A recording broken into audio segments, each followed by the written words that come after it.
Hello, fellow Gnostic sex cultists. I hope everyone is having a good night.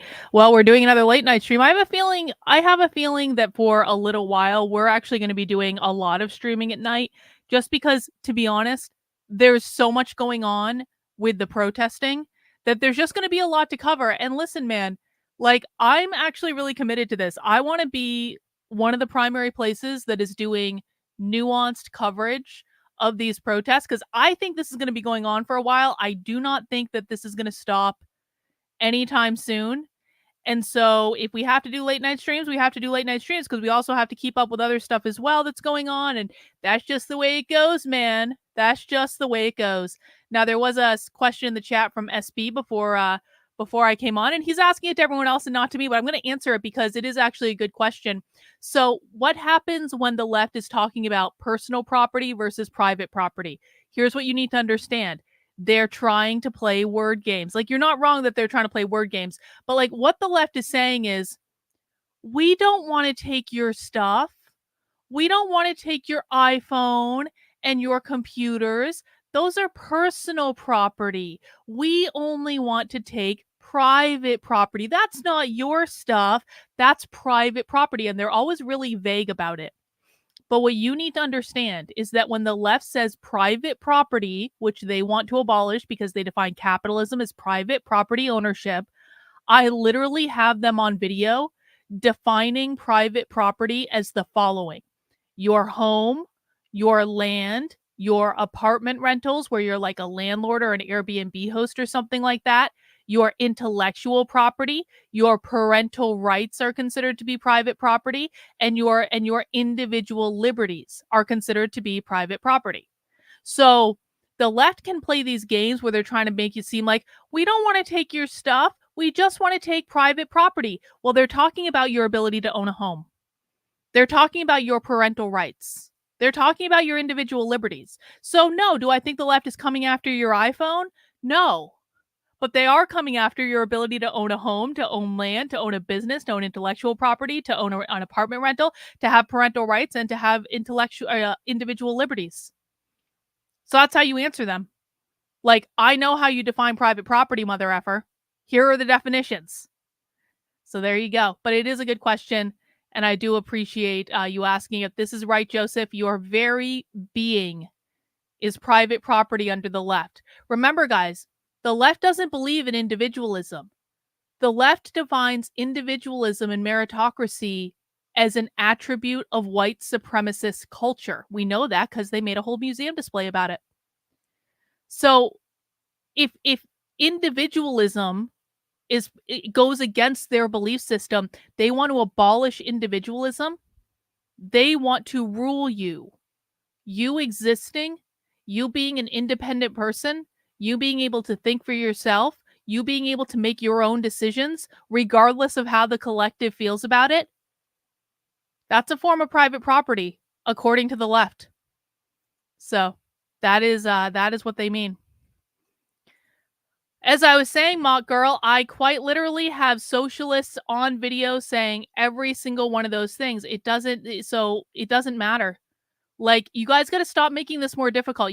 I need you to put away your fucking autism and understand that when the left says private property ownership, they mean your home, your land, your apartment rentals, your businesses, your parental rights, your individual liberties, your intellectual property.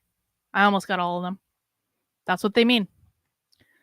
Nathan, reminder that James is a level 1 cringe cut chud, while Carlin is a level 100 anti-socialist Giga Stacy. Oh, that's very nice of you, Nathaniel. Thank you. Cool. Yep. Put away your autism. It came back. Yep. That's Bot's favorite quote ever. Anyway, guys, we're going to kind of get right into it tonight. If people want general coverage about the protest, you can find that on my earlier stream. But we're doing a little bit of homework tonight because I am of the opinion that the Columbia University protesters are trying to recreate Kent State University. Now, I have to brush up a little bit on this because, to be honest, I took a lot of U.S. history in college. I have a U.S. history minor. Like, I studied that shit in and out, right? I haven't thought about Kent State since college, though. So even though I studied history 20 years ago in college, which of course wasn't 20 years ago because I am, of course, 29. But in real life, I graduated from college over 20 years ago, and I don't remember because I haven't had to think about Kent State since I was in college. And I even go back to, and I'm like, my primary history professor that I took a lot of classes from was a massive leftist. And I didn't know that back then, but I know that now. Like, looking back, I'm like, oh, that makes sense. So now I have to like unlearn anything that I thought was true from the history teachers that I had in college. And so, yeah. So we got some homework to do. I'm going to take this super chat from Naruto, though. I'll come back to your stream in a few minutes. I'm watching a video Lauren Chen released a few hours ago where she nails Ben Shapiro to a wall. That sounds delightful, Naruto. Let us know how that video is, okay? Maybe I'll watch it on a Nitwit stream. We deserve a break every once in a while, and if Lauren Chen is going to nail Ben Shapiro's ass to the wall, I'm here for it. Is anyone else here for it? Anyway.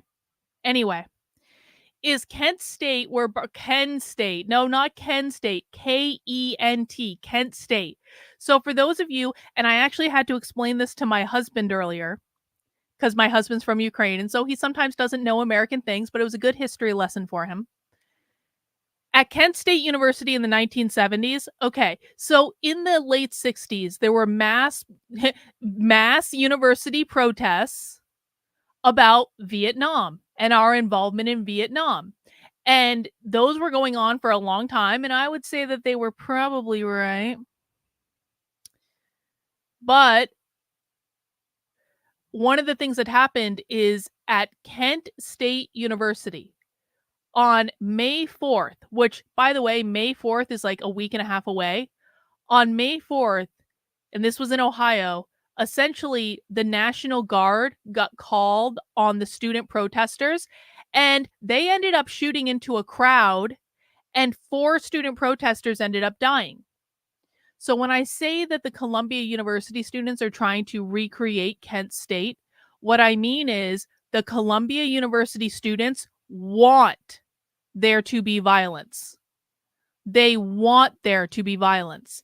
They want the cops to enact violence. They want the National Guard to be called out. For those of you who missed it, last night there was like a release of information in which it said that Columbia was thinking about calling out the National Guard on the students, and the students found out about that, and that just revved them up more. When the students found out that Columbia was going to call the National Guard on them, they didn't disperse. They actually started calling more people to campus. They started planning how they were going to protect their encampment. They literally started coming up with battle plans, guys. They started planning on how they're going to break into platoons to protect their encampment from the National Guard. They want there to be violence. They want this. And so all these videos are coming out today about all of these things that are happening at University of Southern California, where police took their clubs to students to try to arrest them. We have in Austin, the stupid governor of Texas called out the riot police on the protesters in Austin because he doesn't like what they're saying. And so and it's creating all these videos online, and conservatives are cheering for this stuff. They're like, yeah, kick their asses. Like, I had a conservative earlier today like insinuate that all of these college students should be murdered for their opinion. I swear to God. And I'm like, you morons, they want that. They want that. They want there to be violence. They want to be martyred. I know that people who might not have strongly held cult-like beliefs might not understand this, but the far left has a very strong cult-like belief system. I've been undercover at their events, guys. I've been around them behind closed doors when they're not on camera, when they're not trying to put on a show. They are a cult. They believe what they believe with every fiber of their being.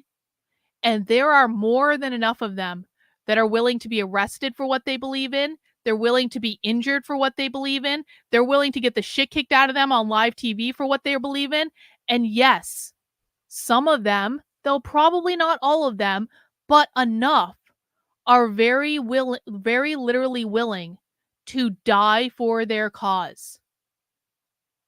So I have no problem believing that the left wants to provoke violence, and they literally want to get people shot, whether it's by the police or by the National Guard. It doesn't really matter because they're all instruments of capitalism.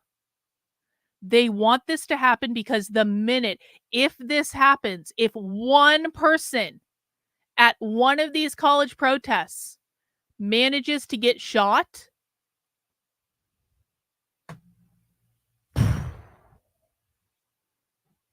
it would be like throwing lighter fluid on an open flame. Not even just throwing it so the flame goes up. It would be like spraying, like doing like one of these with the lighter fluid so the fire literally goes everywhere. It will spark nationwide unrest that will likely dwarf what we saw in 2020.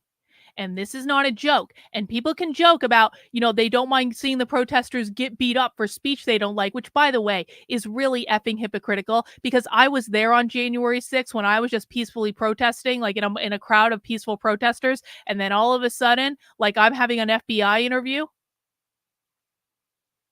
So it's really hypocritical for the right to be saying that we should be beating people up over free speech or arresting people over free speech, because like it or not, that's what this is, guys. And if you want free speech for you, you need to defend free speech for other people, and that's just how I feel about it. But regardless, the minute someone gets hurt is the minute this all kicks off. And I don't think it's unreasonable to think that it's going to happen because they're trying really, really hard to provoke it.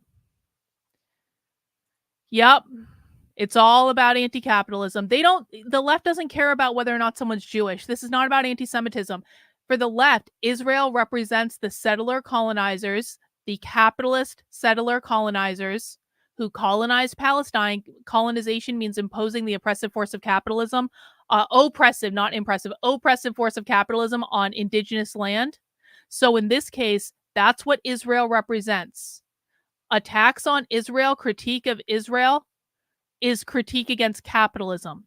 When they say no one is free until everyone is free, that means free from capitalism. When they call for liberation, that means to free oneself from capitalism. All of it means capitalism. The right is very confused because the right doesn't understand how to speak the language of the left. But luckily, I listen to the left literally every day of my life and have driven myself insane doing so.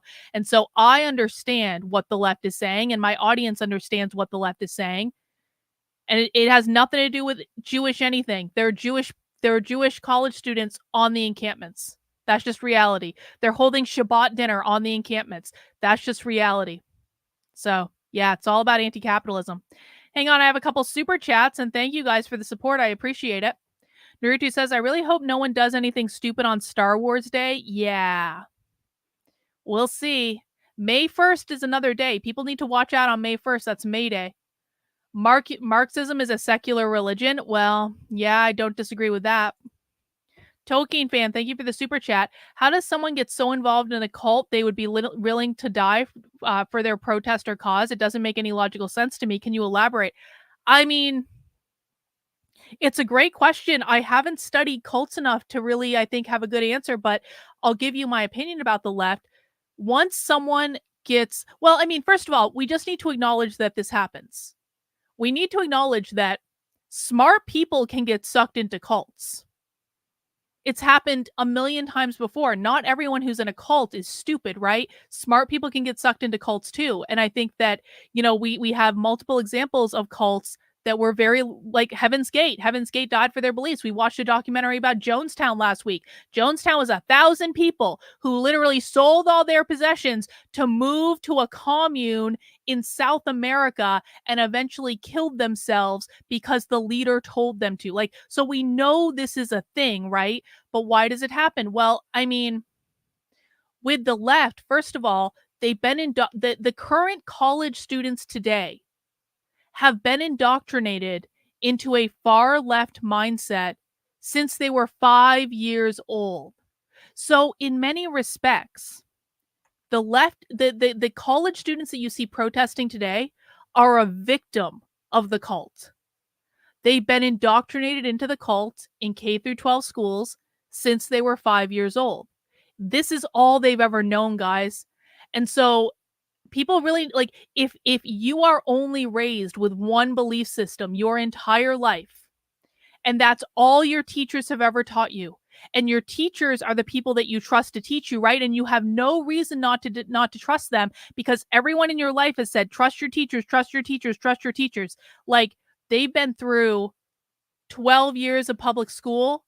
A lot of them went through another 4 years of college. A lot of the students on that encampment are graduate students, so they're even doing more college. They have never been outside the academic bubble.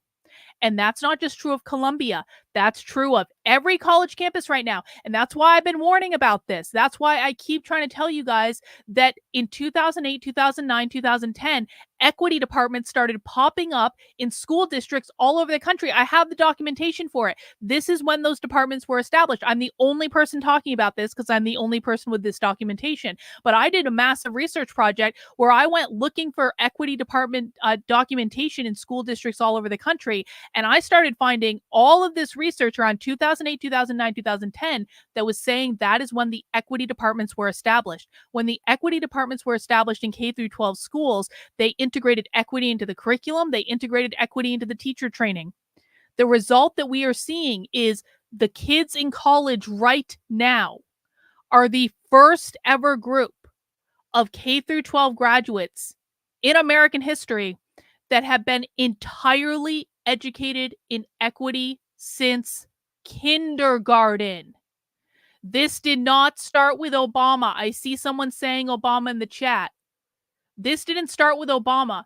It started before Obama was. This started in the 30s, guys. This is not Obama's fault. Like, conservatives, you sound so dumb when you blame Obama for everything. This started before Barack Obama was ever born, guys. The equity department started popping up before Barack Obama was elected president.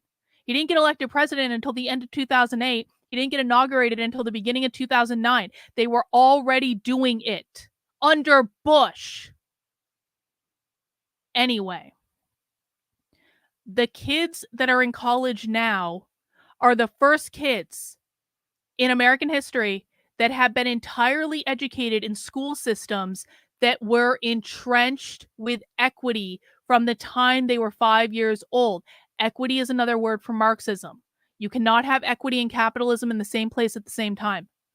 So if you want to know why they're willing to die for their cause, because this is their entire world. This is their identity. This is who they are. This is what they need to do to be accepted into polite society. This is what they need to do to be a good person. No, false.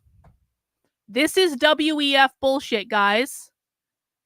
I will correct anyone who gives wrong answers in my chat when I see them. This is WEF bullshit. This is not correct. They do not have enough. First of all, we're already in phase 2 and moving to phase 3. You need to go. You have me in your icon. You need to go back and review my video about the timeline of the Marxist Cultural Revolution, because we're already past phase 2. Phase 1 was from the 1930s until 2008, 2009, 2010. That's when the long march through the institution ended. Then they moved into the destabilization period, where they focused on creating problems to destabilize all of society. That went from about 2009 up until basically now. We are at the end of the destabilization period. That's not to say they're not going to continue destabilizing, but now they're moving into phase number 3, which is the focused attacks on capitalism, because they are going to be blaming every single problem in society on capitalism. We know this because we have them on video saying it. I literally got a video earlier today of a socialist who works in the California community college system saying that capitalism caused all the problems. I haven't released that yet, but I have it. So we're going into phase 3, which is hardcore attacks on capitalism for the next 10 to 15 years. It will not be 2030. That is WEF. Different groups. I'm being hard on you because you're using me in your icon, and if you're going to use me in your icon, you're going to fucking learn, okay? WEF and the Radical Revolutionary Socialists are different groups. Not to say the WEF isn't a problem. It's just not this problem.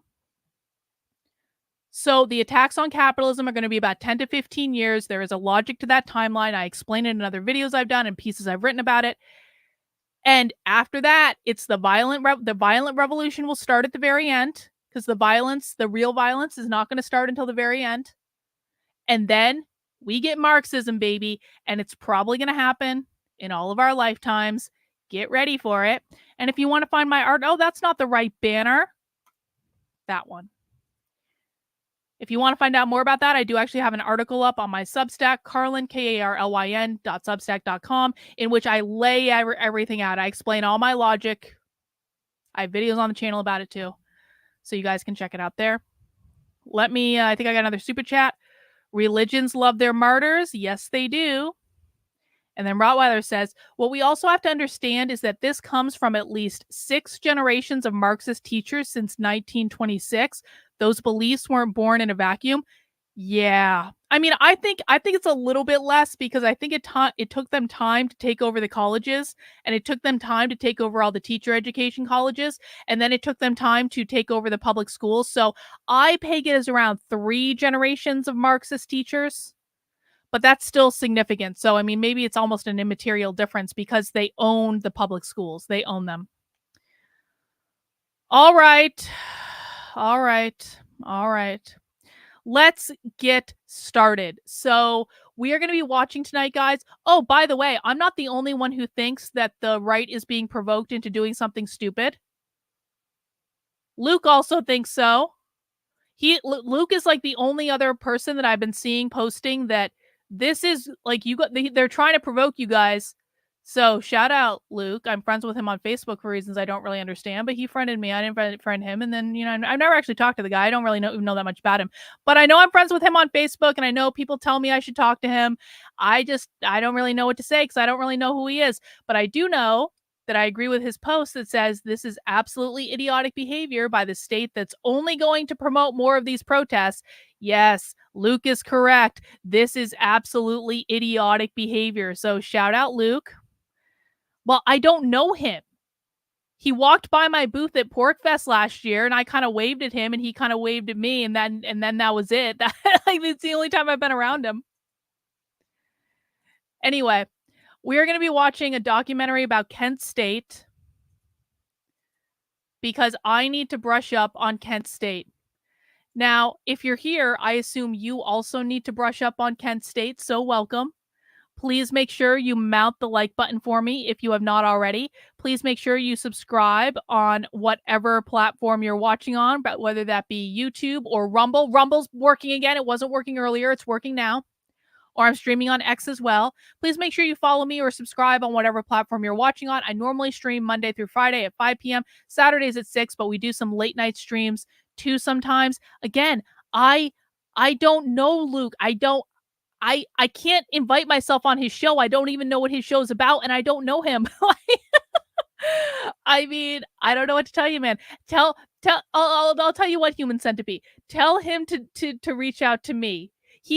Luke is the one that friended me on Facebook. I didn't friend him on Facebook, so I don't know if there's a reason he did, but tell him to reach out to me. He can DM me, whatever. All right. So I actually found this documentary earlier, and then Nick confirmed that he had seen this documentary and he said it was good. This is called Kent State, The Real Story. It was updated just last year, April 24th, 2023. Kent State, The Real Story brings together the events of May 4th, 1970 at Kent State University between the Ohio National Guard and protesting students that resulted in the deaths of 4 students and the wounding of 9 others. The 3-year search for photos and films has resulted in finding hundreds of rare photos and footage that follow the events of May 4th, 1970. Along with the films and photos, 4 student witnesses share their story, and a Kent State historian reviews details. And so we're going to watch this movie, guys. It is about an hour and a half long. I want to really emphasize, I want this to be kind of like a thoughtful session where we're not just sitting back and watching a movie. We're going to do some commentary on it as well. Make sure if you are seeing things that you find to be similar to what's going on in the world today, make sure you call those out in the chat. We can have a conversation about it. So I will be reading the chat as we watch the movie, and I'm looking forward to it. So let's get the party started. The following film contains scenes that some viewers may find disturbing. This film contains strong language and violence. Viewer discretion is advised. After years of fighting in Vietnam and the drafting of young men to serve in the military, many in America believe it's time to end the war. Anti-war protests around America began with more and more frequency, and the college students become the focus of these protests. President Nixon won the presidency by campaigning to end the war in Vietnam. On April 30th, 1970, his announcement of the Cambodian incursion shocks and angers many in the United States. A new surge of anti-war protests began all around the United States. Kent State would become one of the many protesting campuses. Thank you, Tolkien fan. You're freaking awesome, Carlin. Thanks for going so in-depth in your response and taking the time to provide your informed take on it. Hey, man, I appreciate that. Guys, the best way that you can thank me for doing all this is, A, of course, to support my work if you're financially able to, like through super chats or memberships on my Substack. That's really great. I do appreciate it. But honestly, the very best way that you guys can help me out if you appreciate my work is to share it with people. I'm having a problem in that it's difficult for me to go on shows and explain what this is because it's just not possible to do it in a short period of time where I'm doing it in an interview format. People don't get what I'm talking about. And it's just like, and I've tried this over and over and over again, and it just doesn't work. That's not to say I won't keep trying if I think it makes sense. But what I've come to is that the only way my content's going to get out there is if people share it with their friends, they share it with their family, they share it with their social networks, they recommend it, like, and like say like what you learn from it, because when we get new people in that way, they tend to stay. Whereas like I just haven't had a ton of success growing my audience by going on these other shows, and I honestly don't really like to do it. It's like a person, I know this sounds crazy. I don't like being on video, and I don't like doing the kind of like dog and pony shows thing. It's just like against my authenticity, whatever. But if we can all work together to get more people in here to teach them this, I think it's really, really, really important that as many people as possible learn this. I will do my part in terms of bringing you the content, making the clips, doing the posts on my Substack as much as I can. I basically work on this all the time. What I need you to do is to be sharing my content as much as possible, sharing it with normal people in the real world that like like your friends, your family, people who you actually have relationships with, explaining it, invite them to a stream sometime. Like that would be really great. So I think that that's the only way my audience is really going to grow at this point. And so I could really use your help there. Love in the Valley, thank you. I strongly believe we are all being led like cattle from pasture to pasture, not knowing the fields get smaller and the fence higher. How that feel to you? Yeah. Yeah. I think that's pretty accurate. Yeah, I do. Yeah. All right, let's keep going. Protests on the Kent State campus started on May 1st, 1970, would begin 4 days of campus unrest that would spiral into absolute chaos, ending with the deaths of 4 students and the wounding of 9. Hang on. You really need to understand something. Okay, let me read the chat. Some of the Palestine protests appear to be astroturfed. They're not astroturfed, that's not the right word. Taking advantage of the situation to push queer theory and other agendas that have no connection to the Palestinian cause. So Aziz, I don't recognize your name, so that to me tells me you're new here. Here is the too long didn't read. The protests on college campuses have nothing to do with caring about the people of Palestine. Now, I'm not saying no one cares about that. They do to a certain extent. But that's not why the protests are happening. The protests are happening because this is a Marxist cultural revolution, and the students are fully indoctrinated into Marxism, and they're protesting to push a far left political ideology into the country. That is what they're doing. Their goal is to abolish capitalism. Capitalism, in this case, is represented by Israel, the bourgeois capitalist settlers that have privatized Palestinian land. The Palestinians represent the glorious revolution against capitalism. So they don't actually care about Israel. They don't actually really care about Palestine. They don't care if people are Jewish. The core of the issue is that they are supporting the Palestinians because the Palestinians represent the glorious revolution over capitalism. Queer theory is the same thing. The ultimate goal of queer theory is to abolish capitalism because queer theory is an attack on normativity. And how they're attacking capitalism is they're pushing gender ideology to abolish the gender binary, which they believe that capitalism created the gender binary that put men in the workplace, women in the home, doing the unpaid labor of raising the nuclear family. The nuclear family also perpetuates capitalism because they believe that social systems will continue to reproduce themselves unless they are disrupted. In this case, the nuclear family is reproducing capitalism. The goal of queer theory is it is not a Gnostic sex cult. It is an attack on the gender binary and the nuclear family to overthrow capitalism. So when you say they're being astroturfed, that's not exactly correct in that it's not, those are the issues that they care about. And every single one of those issues is designed to abolish capitalism. And it doesn't really align with just like caring about the Palestinians. So I'm glad you brought it up. I just want to make sure everyone's on the same page. Others when the Ohio National Guard opens fire on unarmed protesting students. What really happened here on the Kent State campus? Using hundreds of photos, several 8mm films, and interviews with the student witnesses, we will follow the events on Kent State from May 1st through May 4th, 1970. Kent State, the real story. The war in Vietnam had already been going on for several years, and the American public was growing tired with what seemed like an endless war. There are no, I'm sorry, Spirit Matter, there are no captions. I wish I could turn them on for you, but I can't. Many Americans were affected by the war and the draft. This included many students at Kent State. I would say that we started getting different speakers in because of the war, and I understood that. I had a brother that graduated from college and got his draft papers the week before his exams. That was pretty tough for him. I think the politics of the students were pretty much apolitical. Most of the kids were there to look at all those get cameras. an education, I bet he had all the pictures. Draft, or at least postpone it. There were a few radicals, I would say. We called them radicals at the time, and I would say that there's probably less than 24 who were more or less politically active. The rest of the people always would stop and be entertained by them. They always they had to be fairly out there in order to draw the crowd that they needed so that they could espouse what they were believing in at the time. So, but I think basically it was a pretty apolitical time.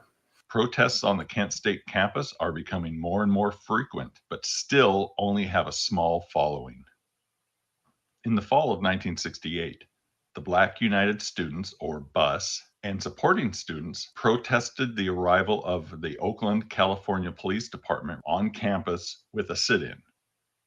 With a possibility of discipline for their actions, the students continue to protest with a walk-off campus rally.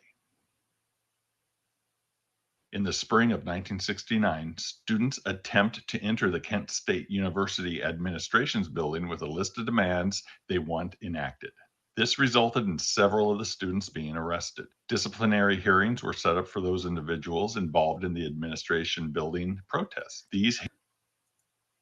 So you're telling me the Kent State protests started with a protest on campus, and then the administration, excuse me, the administration had the protesters arrested, and then the protest only got worse after the administration had the protesters arrested? Imagine my shock.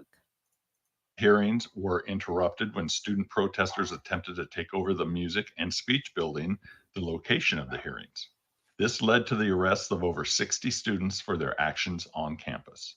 Nearing the summer of 1969, more anti-war protests take place with a focus of removing Reserve Officer Training Corps, or ROTC, from the campus.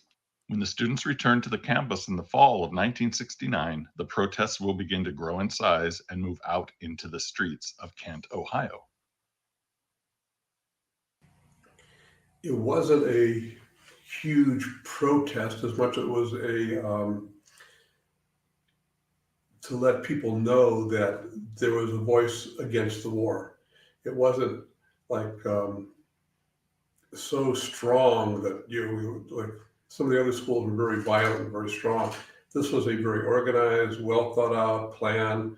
There's lots of pictures of kids making posters and getting ready to go out there and walk through campus and through downtown. And it was just a very neat, orderly thing without a lot of anger involved. It was, hey, we want you to know that we're kids. We don't think this is a thing that anybody should be doing right now. There shouldn't be a war in Vietnam.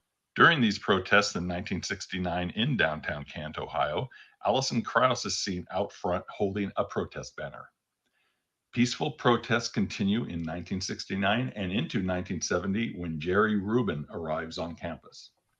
The atmosphere when Jerry Rubin stopped at Kent was very lighthearted. They had a rock band, I think it was called Gildersleeve, was playing out there. And it was a bit of theater on Jerry's part. A few of the campus radicals were passing out leaflets, and there was one guy that looked like Fidel Castro. Yeah, But Aziz, they're not hiding it.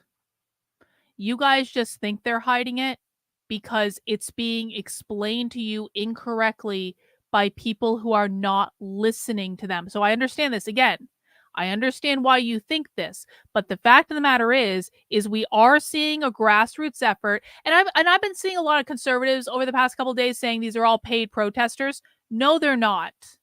Everyone needs to dispense with that idea right now. They are absolutely not, guys. I know why you think that. I know your influencers have told you that. There is no evidence to support that the groups protesting right now are paid protesters. I've been following some of these groups for a while. I've been following the Party for Socialism and Liberation and the People's Forum for a while, and those are two groups that are involved in this. So they're not paid. That's not how they fund. They entirely self-fund through like publishing and events and dues from members and things like that. They're not paid protesters. So first off, like, it differentiates from the definition of astroturfing based on that alone. But the socialist groups, even the students, they say this out loud all the time. But you have to listen to them in their long form discussions and at their events and in their presentations. If you are not listening to those, you're not going to hear it. But they are this is why I only use primary source video evidence, guys. Because the stuff you guys see on TikTok and the stuff you guys see on Twitter is bullshit. It's things that are clipped out of context just to go viral on the internet. We only watch the long form content on my channel. And in the long form content, they're very clear. So come back, watch the content with us. We'll show you. Jerry Rubin had some pretty radical ideas for those listening. And oh, bro, okay, I'm sorry. On Rumble, no. I have a chat on Rumble saying they tracked money from Qatar in support of this. Bullshit.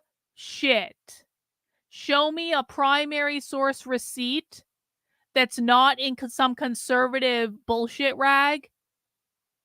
I don't believe that at all. Again, guys, I have been following these groups for years. For years. I know how they're funded. You guys make stuff up all the time that is not hinged into reality. Yeah. Okay. Oh, so you heard this was a meme. Are you serious? Was this actually just a meme that became a real thing because people saw a meme and oh my fucking God. Oh my. Memes are not primary source evidence. It's okay to laugh at memes. It's okay to be entertained by memes. Memes are not evidence.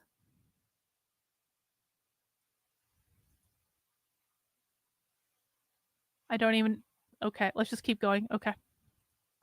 Maybe they might have had 100, 120 people at their various assemblies. My recollection is our enrollment was 20,000, so I don't believe that would could be capitalized as the majority of the students were interested. For example, one time I was at a rally where Mr. Rubin was there, and I had an occasion to use the restroom when he was there. And inside the restroom, he asked me if I was listening to his message, whereupon he said, you know, if you believe in this, you have to believe in it enough to be able to kill your own parents.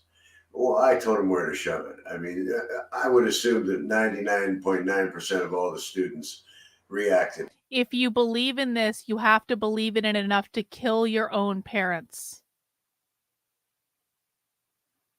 I told you guys they're willing to die for this, right? In that fashion. The protest continues with various demands and the removal of the ROTC from Kent State University. On April 30th, 1970, Richard Nixon goes on national television to announce that U.S. troops will enter Cambodia to attack Vietnamese safe havens, expanding the Vietnam War.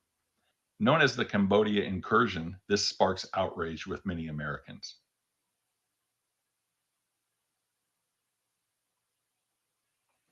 Howard Ruffner was on campus all weekend and photographed the events taking place. But the Nixon thing was so low key in the sense that students don't have TVs. They weren't going to spend the time listening to news on the radio. That's where they listen to music. And it was a low key event. And you could tell it was a low key event because when the history students had their protest the next day, 600 people, maybe 700 people showed up. I mean, it wasn't a very big rally. We're talking about a school with a population of 18,000 students. And wow, 500 people thought the Nixon thing was a big deal.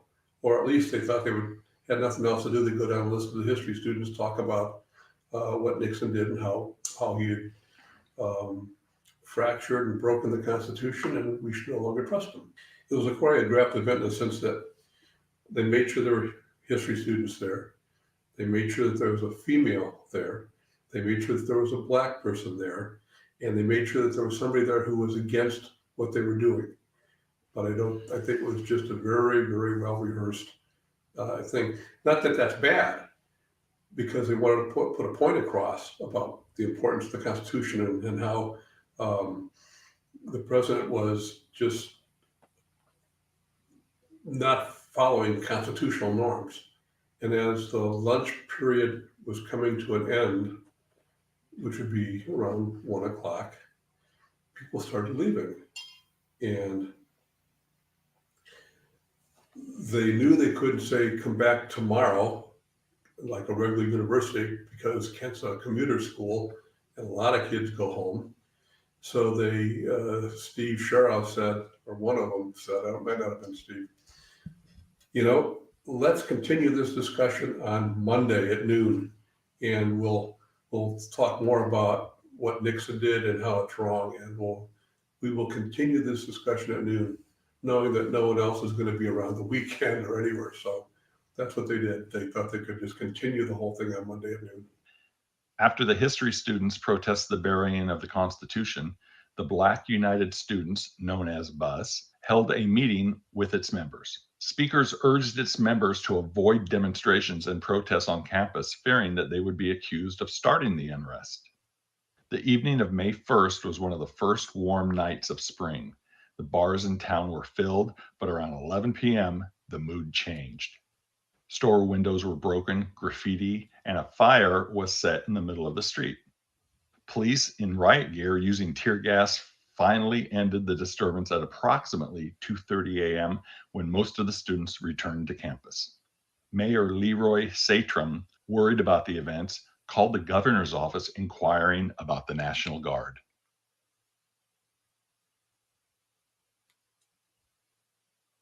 On May 2nd, Mayor Satrum hears of rumors of radicals heading for Kent. Near the end of the day, he declares a civil emergency and officially requests the Ohio National Guard.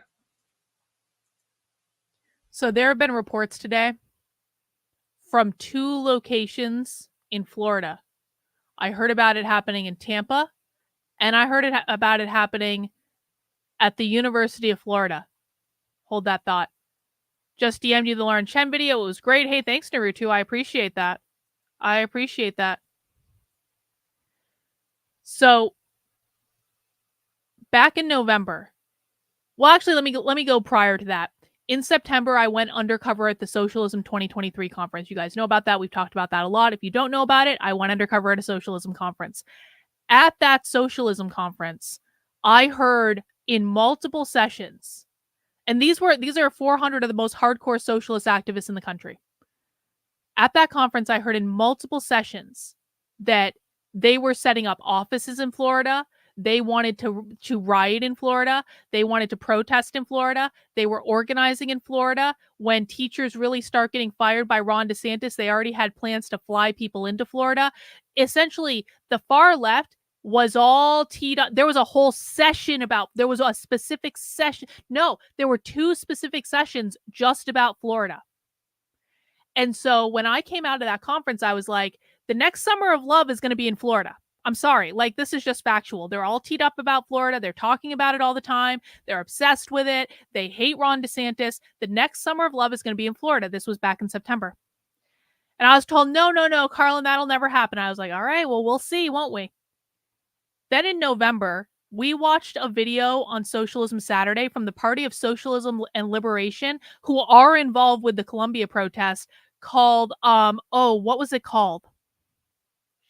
It was about their book, A Socialist Reconstruction, which is a book they wrote about their future vision for the socialist America. In that video, and I have that clipped on the channel, I have it clipped in my Substack, I have it clipped on Twitter. In that video, they talked explicitly about the fact that there were going to be bigger riots in 2024 than there were in 2020. They basically have been planning this stuff for a long time, and it was overt and it was clear that they had already been planning to riot again in 2024, and that what they were going to do, and they were basing it all off of what happened in 2020, but what they were going to do was going to be even worse than in 2020. I have that video, put it out there. No one ever shared it. James Liddy didn't think it was important. And when I did that, I kept saying to people, there's going to be stuff happening in Florida. Watch Florida. It's going to be in Florida. They're targeting Florida. Chris Rufo answered one of my tweets one time and he said, Carlin, no. Don't worry, Carlin.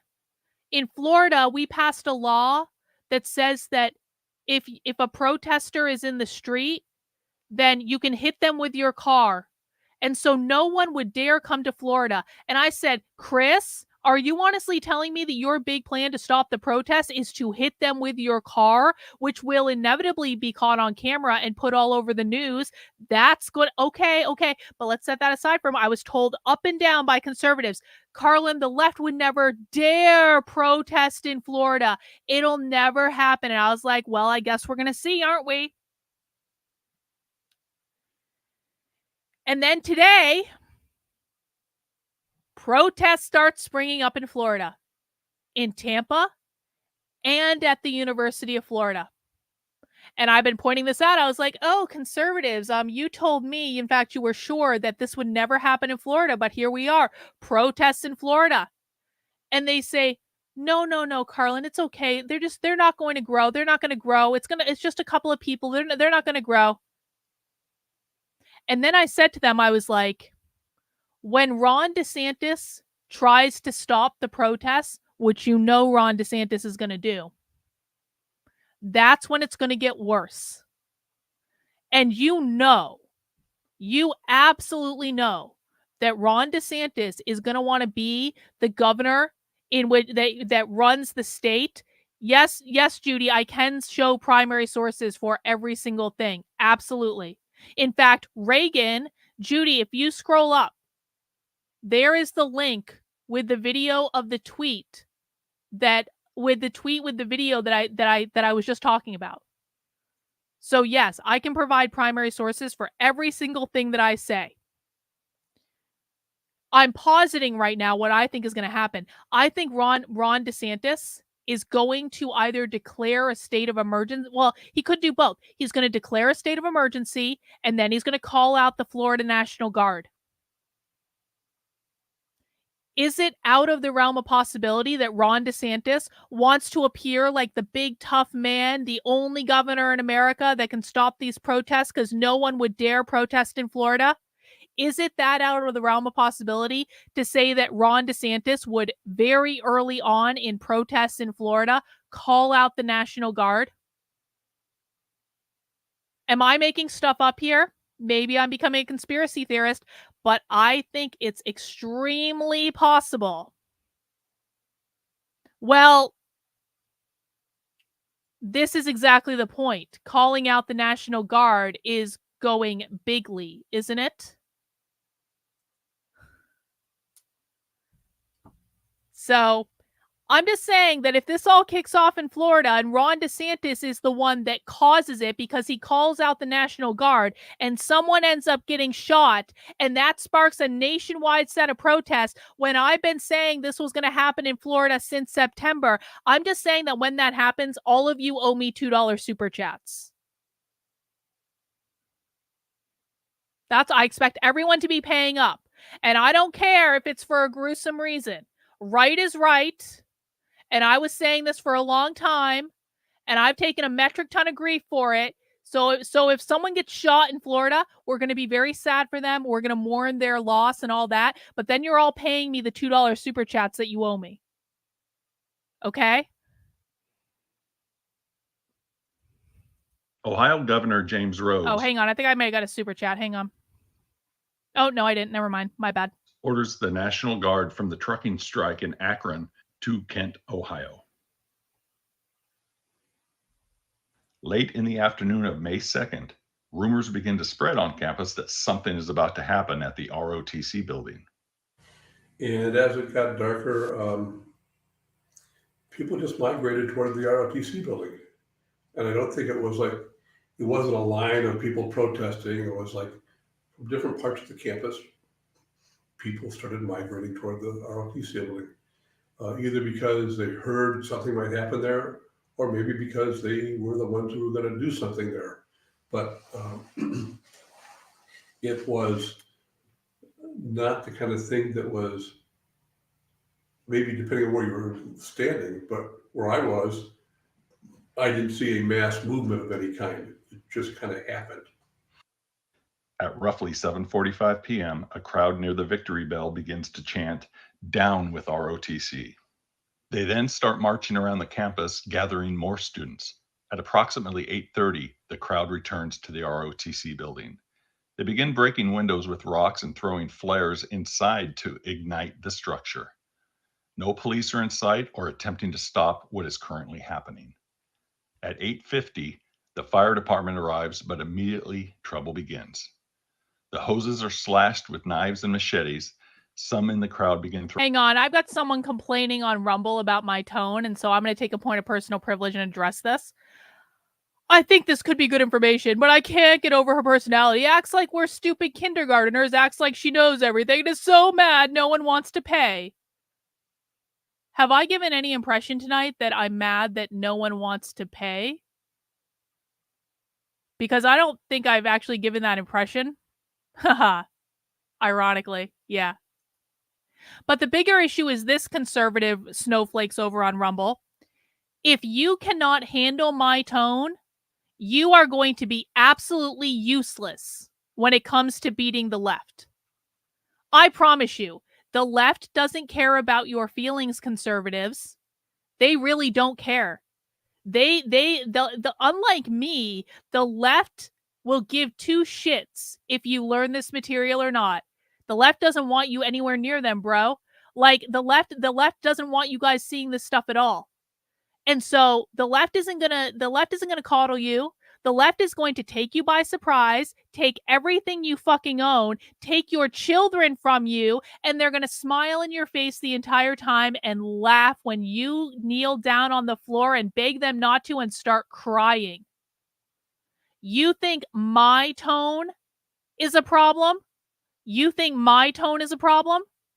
You have no idea what's coming to you, bro. No idea. So if you can't deal with me, you can't deal with them. So yeah, for people who are confused, my tone is a filtering mechanism to see who is equipped to deal with this and who just wants to whine. Because I don't have kids for a reason. I don't want you whining in my feed either. I am the only person on the internet showing you this type of information and explaining it in the way I am. I am the very best person to explain this to you on the internet. I am the only one going in depth into primary sources all of the time. You don't have any other options. So you either learn to deal with the tone or you go listen to people who lie to you. Your choice entirely. Throwing rocks at the firemen. By 9:15, without police protection and being harassed, the fire department leaves the area believing the fire is out. Moments later, local police arrive. They find that the fire department has gone, but the crowd of students remain. Police use tear gas to break up the crowd of protesters. Angered by the arrival of the police, the crowd tears down a fence between the commons and the tennis court. They break the windows of the information center and set fire to the archery equipment shed. Shortly after 10 p.m., the fire department, escorted by police, returned to the ROTC building, now fully in flames. It is during this time that the Ohio National Guard arrives in the city of Kent and on the campus of Kent State University. Generals Robert Canterbury and Sylvester Del Corso meet with Mayor Satram. The only thing about the left is they aren't going to have against weapons like guns. If they aren't pro-gun, how can they have their revolution?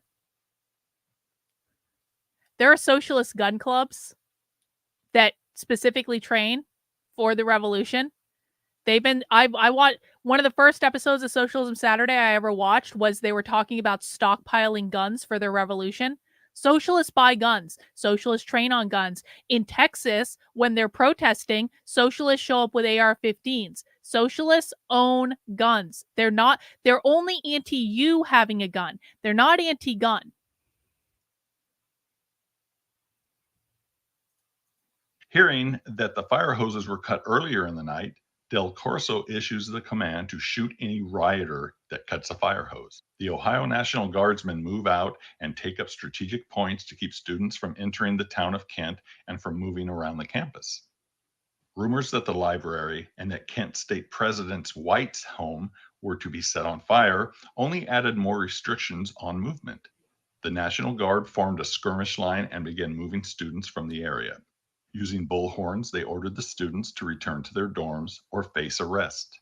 One student was injured by a bayonet with a cut to his face and leg. By 11:55 p.m., it appears that the Ohio National Guard has everything under control on the campus and in Kent. The fire department continues to fight the fire at the ROTC building, but it is too late. The building is a total loss.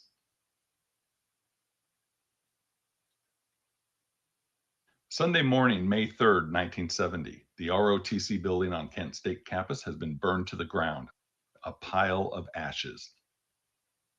Ohio Governor James Rhodes, General Sylvester Probably a Del Republican. Corso, Mayor Leroy Satram, along with Can someone look up if the Ohio governor was a Republican during this or a Democrat?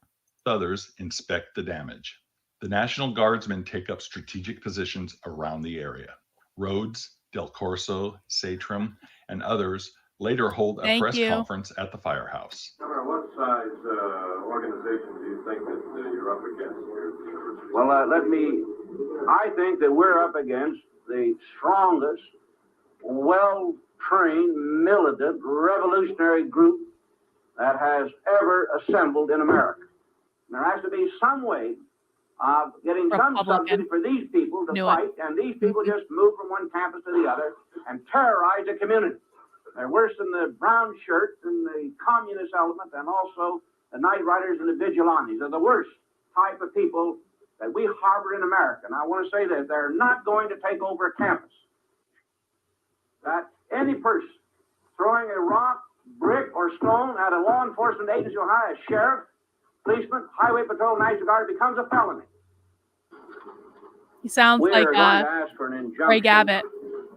Ask the Attorney General here shortly, which is equivalent to a state of emergency, and it will give some additional authority to some of the people that's affiliated. This is going to be Ron DeSantis in like a couple of days. Watch. There's no place, there's no sanctuary, no place off limits.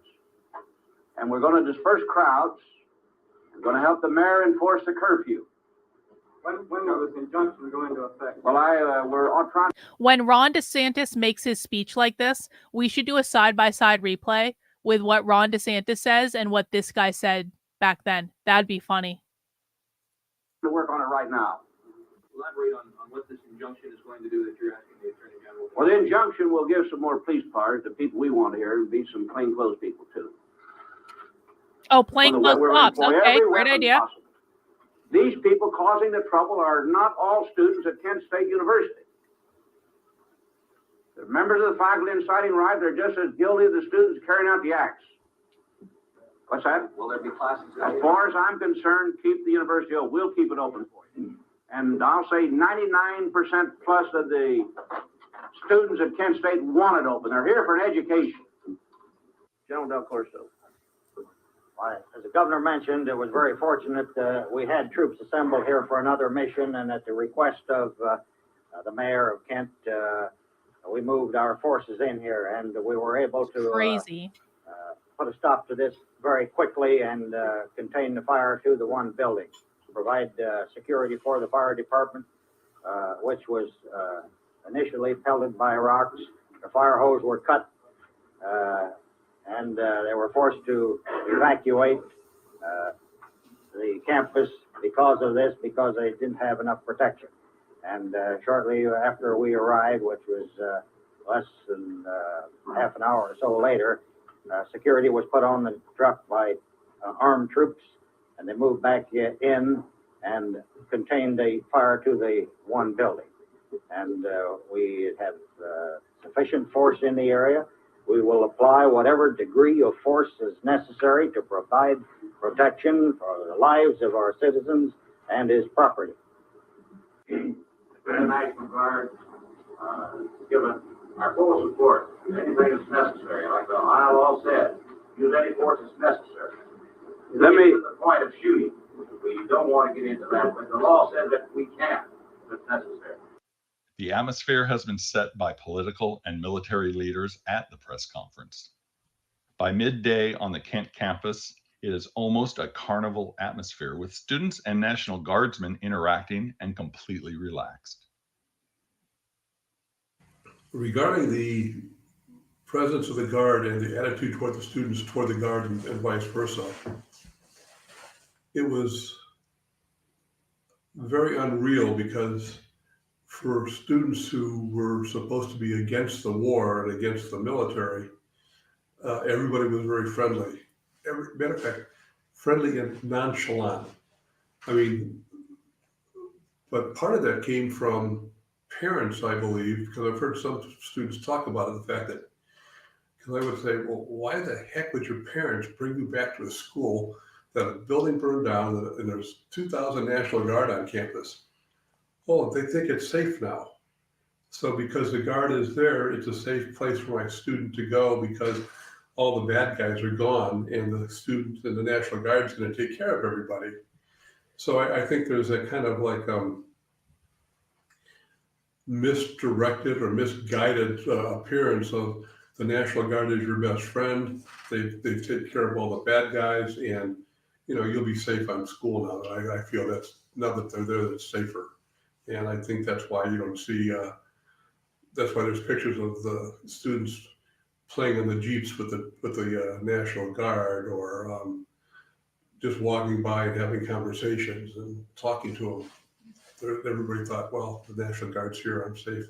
Remembering that it's a commuter school and no one has much information about what actually happened the night before for real.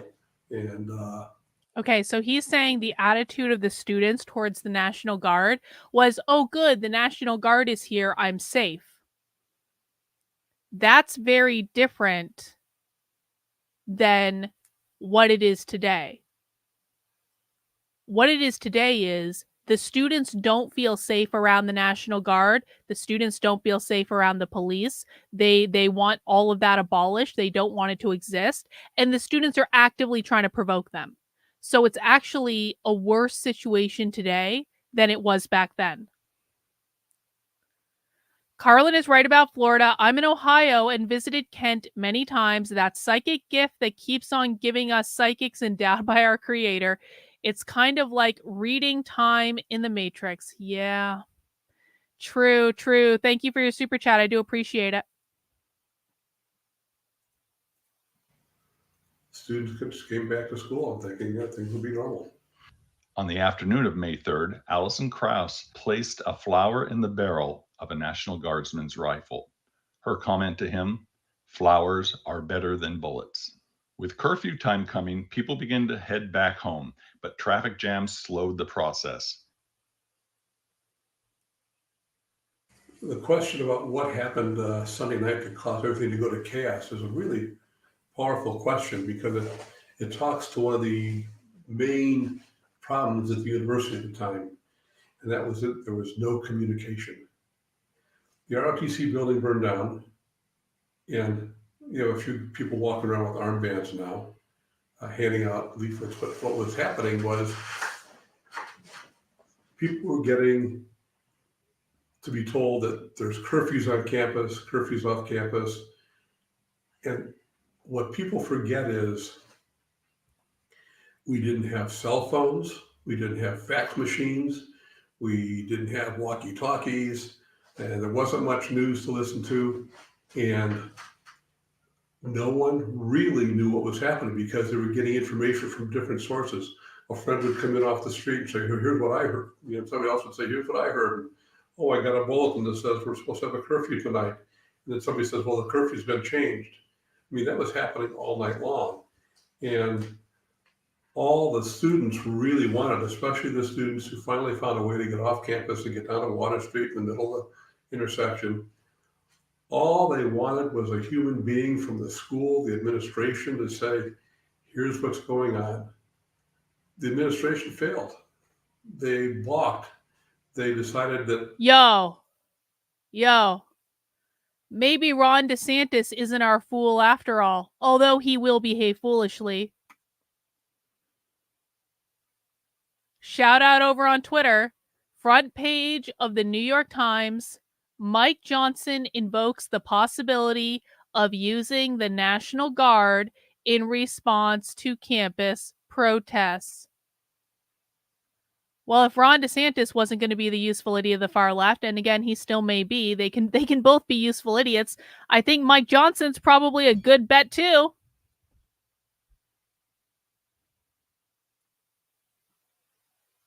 Please mount the like button if you believe that Mike Johnson is a raging Zionist moron. Mike Johnson, who just sent $60 billion of our dollars to Ukraine. Mike Johnson, who just sent $30 billion of our dollars to Israel. Just mount the like button for me if you have utter contemptuous disregard for Mike Johnson.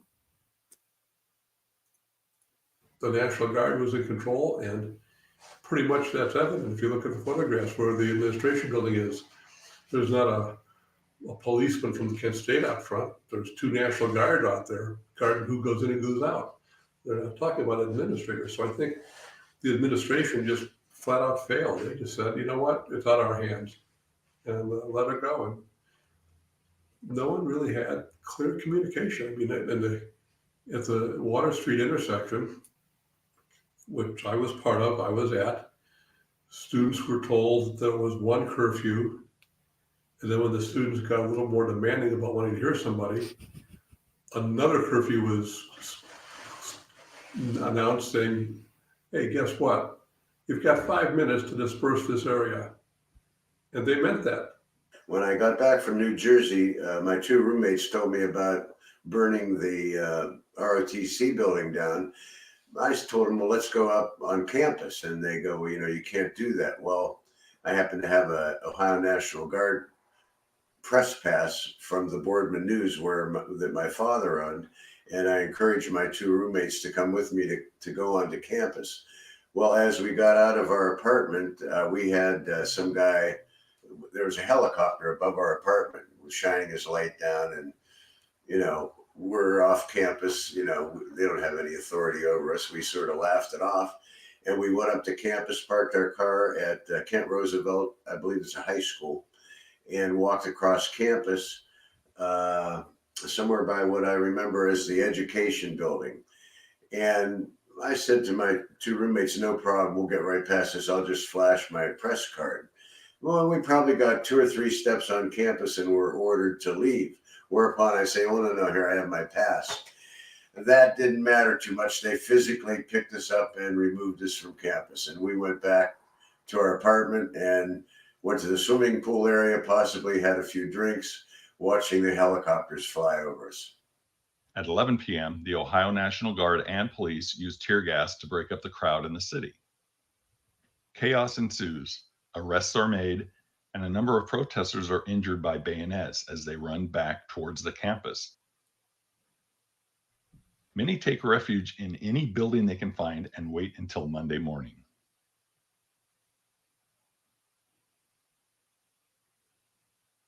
Monday, May 4th, 1970.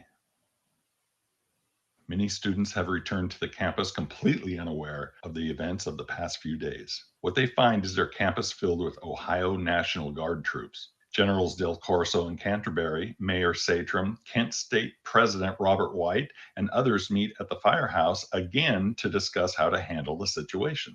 Kent State President White has just returned to the campus from a vacation in Iowa. The facts of this meeting are still in dispute, but what is known is no injunction was in place. There was no martial law, and the Ohio National Guard did not have the authority to take control. The discussion turns to opinion, and it is believed the Ohio National Guard has full control. Flyers were immediately distributed around the campus banning gatherings. WKSU begins broadcasting that all outdoor demonstrations and gatherings are banned. On Friday, May 1st, the history students had planned a noon rally at the Victory Bell on the Commons on Monday, May 4th. Monday, May 4th, the day was going pretty much as normal, except the Guard were marching around in formation, which made things a little unusual. I took a photograph of that, and students are walking to class one way, the Guards in formation walking the other way. There was no animosity expressed. Business as usual. There had been trouble over the weekend, but 99. If that happened right now, the students would be throwing things at the National Guard. At like throwing things at them is like the bare minimum of what those students would be doing. % of the people there had nothing to do with it, and had only heard about it like I had. I certainly knew, that would actually be better. I agree. There was a rally scheduled for noon on Monday, May 4th, and that it had been deemed as an unlawful assembly. I went over to Taylor Hall to a class, and walked in. I think I talked to Howard Ruffner, trying to remember if John Darnell was there. I don't remember, but I do know Howard was there. Tiff over on Rumble says it's so dumb to throw things at armed people. They want to be martyred. They want to get shot. Okay, maybe not them personally, but they want someone to get shot. And there are people that would be more than willing to die for this cause. So if you understand what the goal is, that the goal is provoking the next Kent State, then you understand it's not dumb to throw things at them at all because they want to get shot.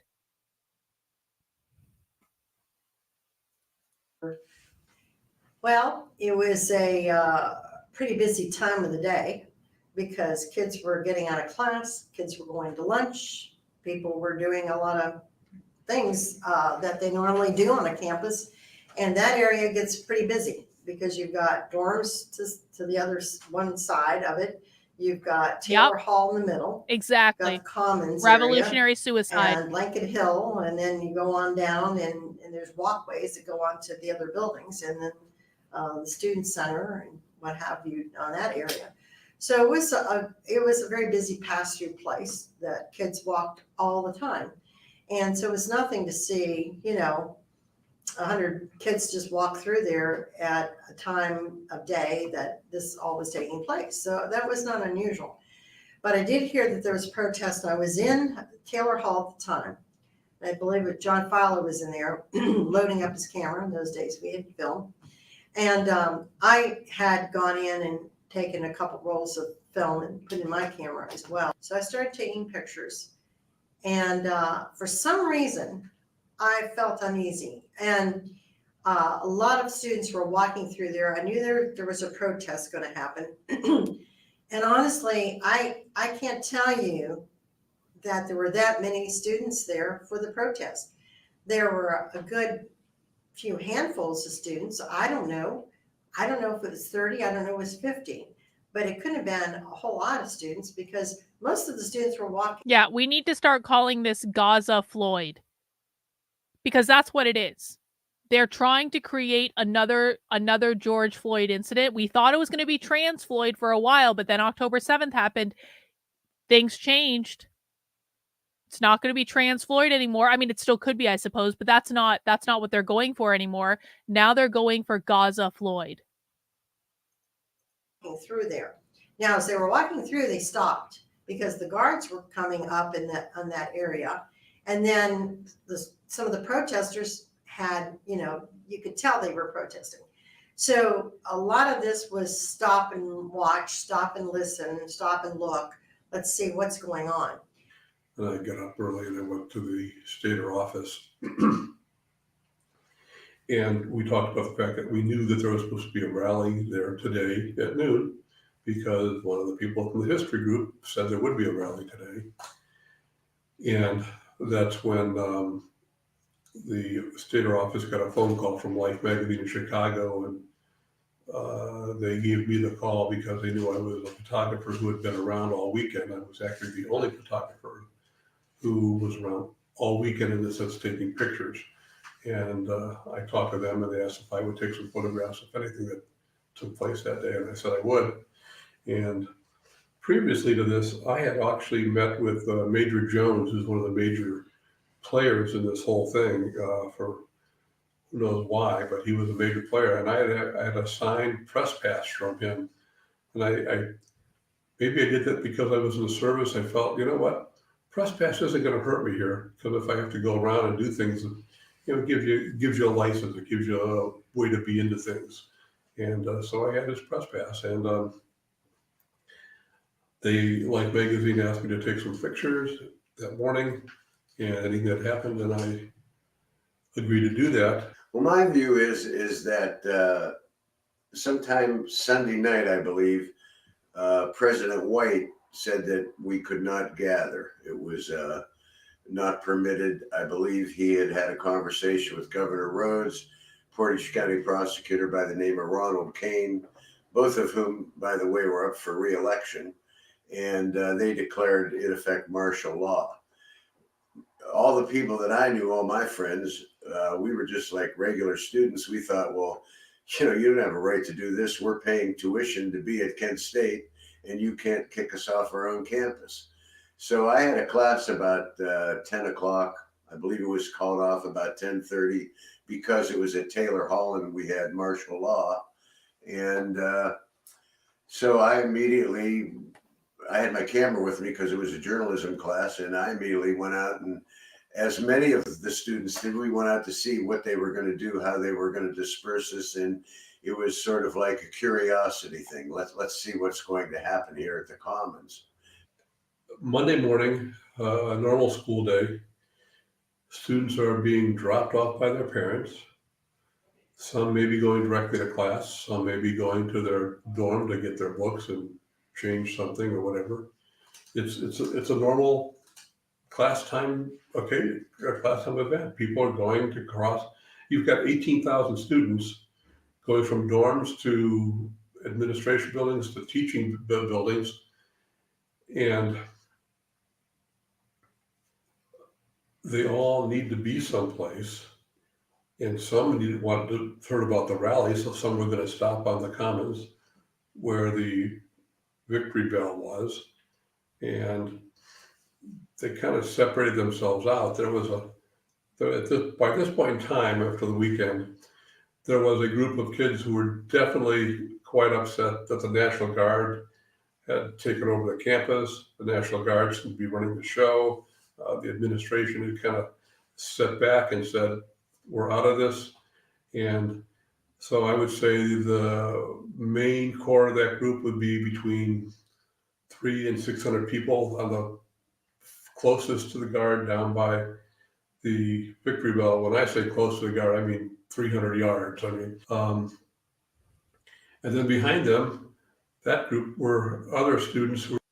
Yeah, I'm gonna try to get Stu on the channel at some point. I know he's really, it's like, guys, make sure you're following at the Stu Studio on Twitter. Stu is someone, he's been a friend of the channel for a while. He's just an independent journalist that goes and gets like primary source recordings from colleges, but he's doing a great job of covering all this stuff on Twitter.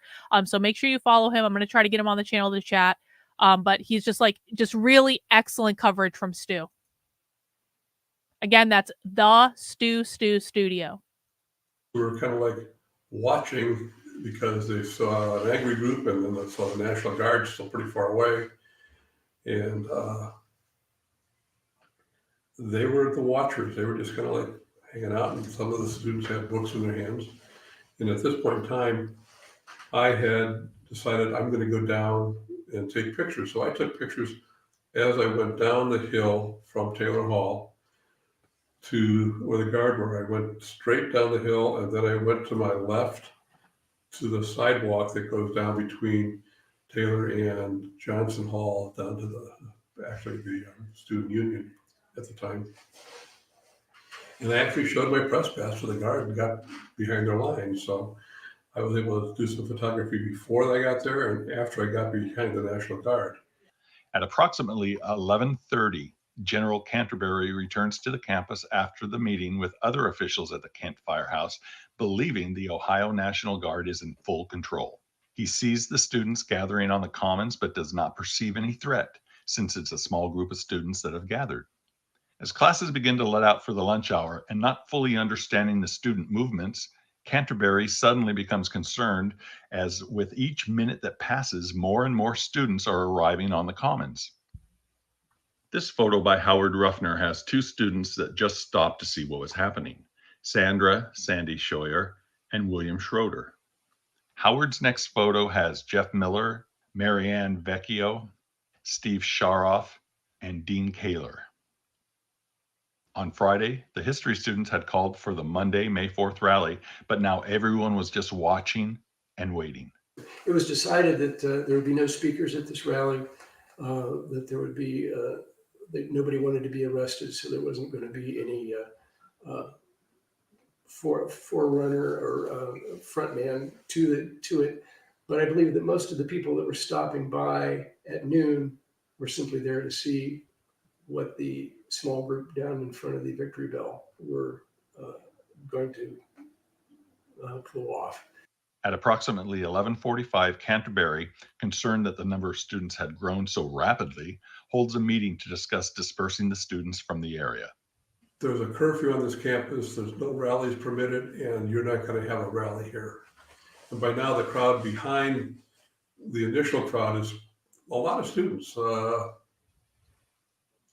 guess when I talk about 1,000 students or whatever, but as you went up further up the hill, there are more students, and the students that were further up the hill were less engaged. The further up the hill you went, the less politically engaged the students were. You go from being engaged to watching closely to being just an observer to being somebody, I'll hang around for a few minutes and I got to go to class.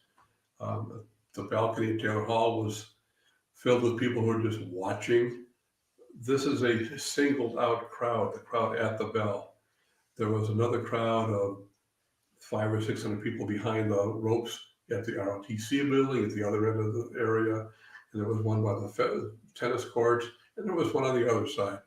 But the only crowd singled out for being a rally was the crowd in front of the Victory Bell.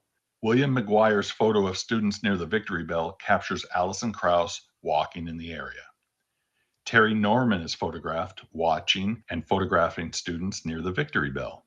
Terry Norman was a part-time Kent State student who was taking photographs of demonstrators for both the campus police and the FBI. And he came to the rally with his camera, take photographs, and he had a concealed gun. He's, as far as we know, he's the only person, non-guardsman, non-law enforcement, who was carrying a gun that day. At roughly 11:48, someone starts ringing the Victory Bell and the students begin chanting in protest. Within 1 minute, campus police officer Rice begins using a bullhorn to tell students to leave the area immediately. He can barely be heard over the chanting of the students.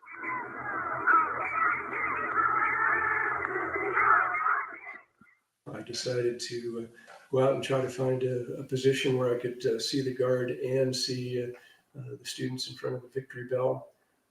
Had a couple of Nikons around my neck, telephoto lens, wide angle lens. Around noon, the radical folk down in front of the Victory Bell got a little more boisterous and took the notice of the guard. The guard I believe it was actually not the guard, but the sheriff. It was a police presence of some sort that got out the bullhorn and explained to us that it was an illegal assembly and we must disperse. True. And nobody really took much heed. At roughly 11:52, since the students have not moved, Officer Rice gets into a Jeep with 3 National Guardsmen. They begin driving out towards the students at the Victory Bell and make loops around the Commons. The students chant louder, many making gestures towards Rice and the National Guardsmen, and finally, someone throws a rock towards the Jeep. Bingo! Someone threw a rock. You know how I said earlier that that if this happens at Columbia or any of these other campuses, the students are going to start throwing things, and the students want to be shot, so like they're not afraid to throw something at an armed person because they want to be shot, because they want to provoke Kent State. What started provoking it? The National Guard was driving around, and someone threw a rock.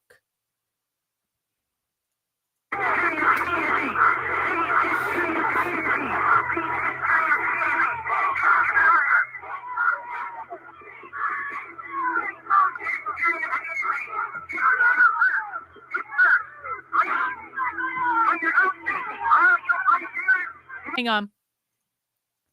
If you believe that they have pallets of bricks at Columbia, that's not true. That's a room. I saw a bunch of conservatives tweeting about that because they saw piles of chairs. There were piles of chairs at the university out because it's going to be graduation coming up, which is actually going to be really interesting to watch. But those aren't bricks. Those are chairs.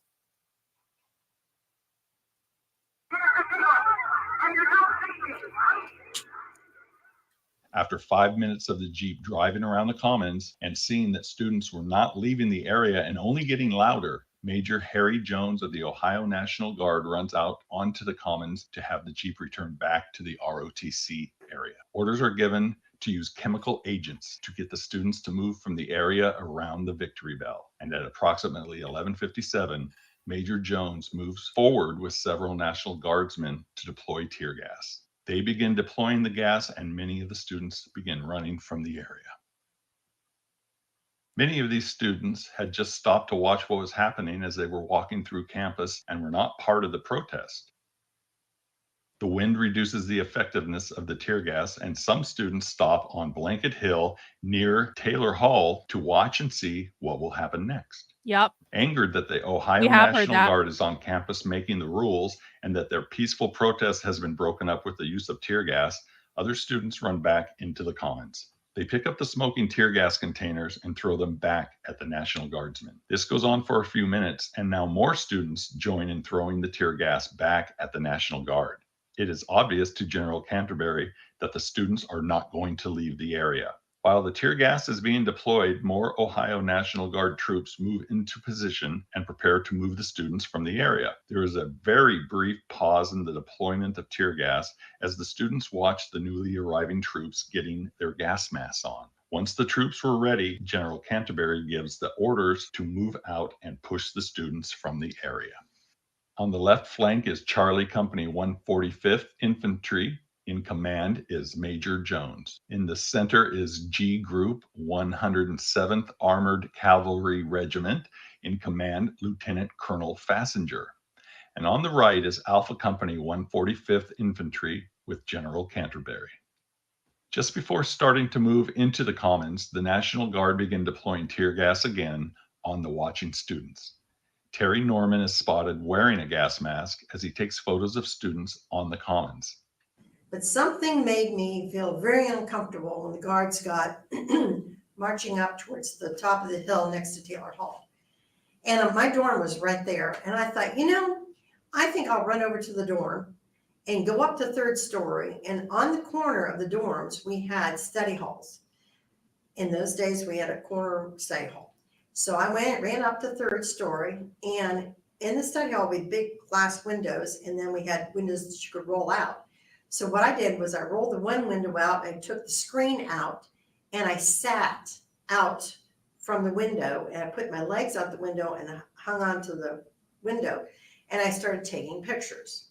For some reason, my instincts told me to hang around the National Guard. So my recollection is a gentleman by the name of Ike Pappas from CBS started to follow the guardsmen as they advanced into the commons and up the hill. And with my press pass, I followed right behind him. I can't find myself in any pictures of that, but that is what I did. More tear gas was fired, and all the observers, which is 99% of the people there, decided they better get out of there. They didn't want to breathe the gas. A lot of them went through Taylor Hall, stopped in the bathroom, wiped the tear gas out of their eyes, maybe picked up a towel or a paper towel and went out the backside of Taylor Hall and gathered on the, it's kind of a patio surrounding the building on the backside near the Don Drum sculpture. Being behind the National Guard was a very weird experience because I thought, well, you know, I'm on assignment for Life magazine. That's a big deal. I can't be taking one side or the other. I can't just be taking the student side or the National Guard side.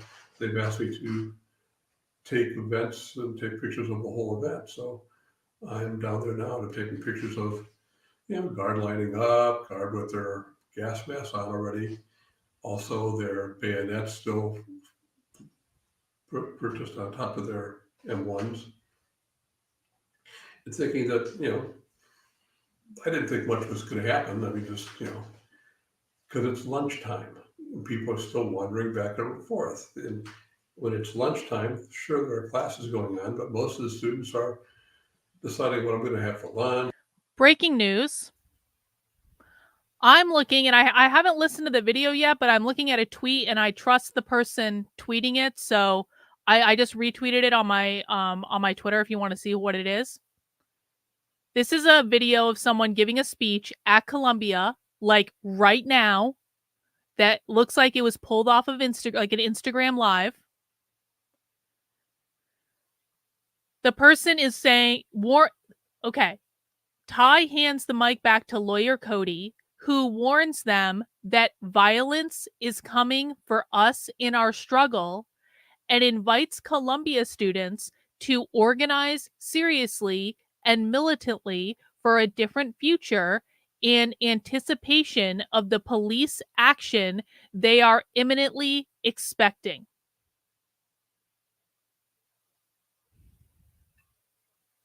Now it looks like it's been deleted for some reason. I don't know why, but that's what it said. So maybe, I don't know. Maybe that's wrong. I'll keep an eye out for it for the repost, but that's what it said. They go to class, meet somebody in a dorm, whatever. And when they started marching up the hill, it was very unreal. I had a 200 millimeter lens on my camera, so I didn't have to get very close. I was fairly far back from the real action, and I could follow the guard as they went up. And I thought, it's unreal. They're actually moving these students up the hill. And the thought in my mind was, where are they going to go? And they went on both sides, and I met John Philo, and we were both talking for a few minutes before we decided where else to go, because the guard had already dispersed and started going down on both sides of Taylor Hall. And he asked if we could borrow a lens, and I said, I have a short little lens, you can use a little zoom, and he took that, and he said, I'm going to go up this side. I said, well, I'll go up this side. As the National Guard begin to move into the Commons, students can be seen running away between Taylor Hall and Prentice Hall. Students clear the Commons as the National Guard moves forward. Some of the tear gas canisters are thrown back at the troops, and a few students have begun to throw rocks at the line of National Guardsmen. At approximately 12:02 p.m., the Ohio National Guard began moving from the area of the ROTC building into the Commons. C Company moved forward to take a position between Taylor Hall and Prentice Hall to keep the students from returning to the Commons. G Group and A Company's objective was to move the students off Blanket Hill between Taylor Hall and Johnson Hall. As C Company nears the tree line, they begin to fire tear gas back towards the students following them from the tennis court area. G Group and A Company continue to fire tear gas as they move toward Blanket Hill. C Company also encounters a student that was ringing the victory bell and then threw a rock at them in the area. This encounter became physical as the National Guard troops struck the student and attempted to apprehend him. The student was able to escape from the troops and enter Taylor Hall. G Group and A Company continue toward Blanket Hill, firing tear gas as they move forward. The students continue to flee the area and keep their distance from the approaching troops. The television news media began following behind the line of the guardsmen, but stopped in the middle of the common. Students are seen throwing rocks at the approaching line of troops. Okay, Students that ran hang on. from the gas have now... Hang on. Breaking news. Breaking news. And I want to give a shout out to DI for this because I hadn't heard of this. This is in a Telegram group called Palestine is Everywhere. And it says on the situation with Columbia University in terms of anticipation of a sweep by the NYPD or calling the National Guard has been threatened. Currently, oh, wait, no, is this from yesterday? This is from yesterday. So never mind. I thought this was from today. It's from yesterday. So sorry, never mind. We'll keep an eye on it though. Stop at the top of Blanket Hill and look to see if they are still being followed. Terry Norman is spotted near the Johnson Hall parking lot taking photos of all that is happening. William McGuire is spotted on the Taylor Hall Terrace taking photos of the approaching National Guard troops. William's photos show a student being stopped and questioned by the troops. Hang on, sorry. This is not true. This is conservative bullshit. This is not real. Don't listen to anonymous accounts who say this. Groups in the Johnson Hall parking lot. Chuck Ayers was in the parking lot and took this close-up of that interaction. William McGuire continues to take photos as the National Guard moves up Blanket Hill. Other than a few students in the Johnson Hall parking lot, the majority of students continue running from the approaching troops and tear gas. They move over Blanket Hill and around the pagoda. So I'm going up the hill between Taylor Hall and Johnson Hall, and I had taken some photographs of Barry and Allison at the pagoda. Howard can be seen taking the photo of Allison and Barry over these troops moving up the hill. The students continue to throw back tear gas canisters that have landed on top of Blanket Hill and around the pagoda. G Group and A Company continue up Blanket Hill. These troops move up the hill with no resistance other than a student or two throwing rocks. The students disperse in every direction. Very few students remain near the pagoda at the top of Blanket Hill. After moving between Taylor Hall and Johnson Hall, the troops spread out, moving students away from Johnson Hall. C Company takes a position between Taylor Hall and Prentice Hall to keep students from returning to the Commons. G Group and A Company have reached the pagoda and cleared the area. It has been approximately 20 minutes since Officer Rice gave the first orders to disperse. This Chris Abel film shows a National Guard tear gas canister overshooting the top of Blanket Hill and landing just past the fence line on the practice field. Students can be seen moving away from the approaching troops. The students are fleeing towards Lake Hall, the gymnasium, the practice field, Prentice Hall, and the Prentice Hall parking lot. The troops are visible in the film moving between the trees. For some reason, General Canterbury makes the decision to have the troops follow a group of students heading towards the practice field. G Group and A Company troops pursue the students moving towards the fence line on the practice field. The students start to bunch up as they wait their turn to get through a small gate in the fence that is on 3 sides of the practice field.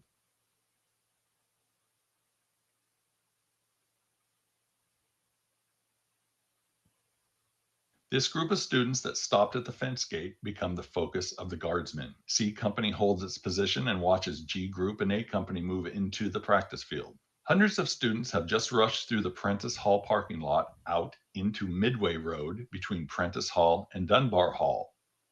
All of the students made their way through the gate opening once G Group and A Company arrive on the practice field. The troops can be seen standing around, their objective completed. The students are dispersed. They could easily return to the Commons without further incident. Looking closely at this photo, you can see that General Canterbury is looking towards Midway Road between Prentice Hall and Dunbar Hall. This is where many students have stopped to see what will happen next. This crowd has caught the attention of Canterbury and others. Another strange event taking place is Terry Norman walking within the National Guard formation. No other student photographers are near the area. When they got down to the open flat area, I thought, what are they doing? Because they walked into this area and it was like no one was telling them what to do. They were just walking and they walked down to the flat area and there was a chain link fence all the way around and they walked into the area at the end of the chain link fence with nowhere to go. The guard on the practice football field looked, they didn't look like a cohesive group of people. The people on the Well, this is actually a really good point because Illustration Station says this is a wide open campus. It will be pure insanity with the urban campuses going up. So you guys have seen that area that this is happening in Colombia, right? It's not to say it's a closed off area, but it's not wide open. They're like in the middle of a square of buildings. It's like their main quad area. So it's a more enclosed area with a higher population density of people. So it could get like really bad. The guard got to the practice football field and found out that they couldn't go anywhere. They didn't look very cohesive. They didn't look very, they didn't look like they knew what they were doing. They got trapped and they didn't expect it. And the other thing was, how far did they think they were going to chase these students across campus? Because unlike a lot of campuses, Kent is huge.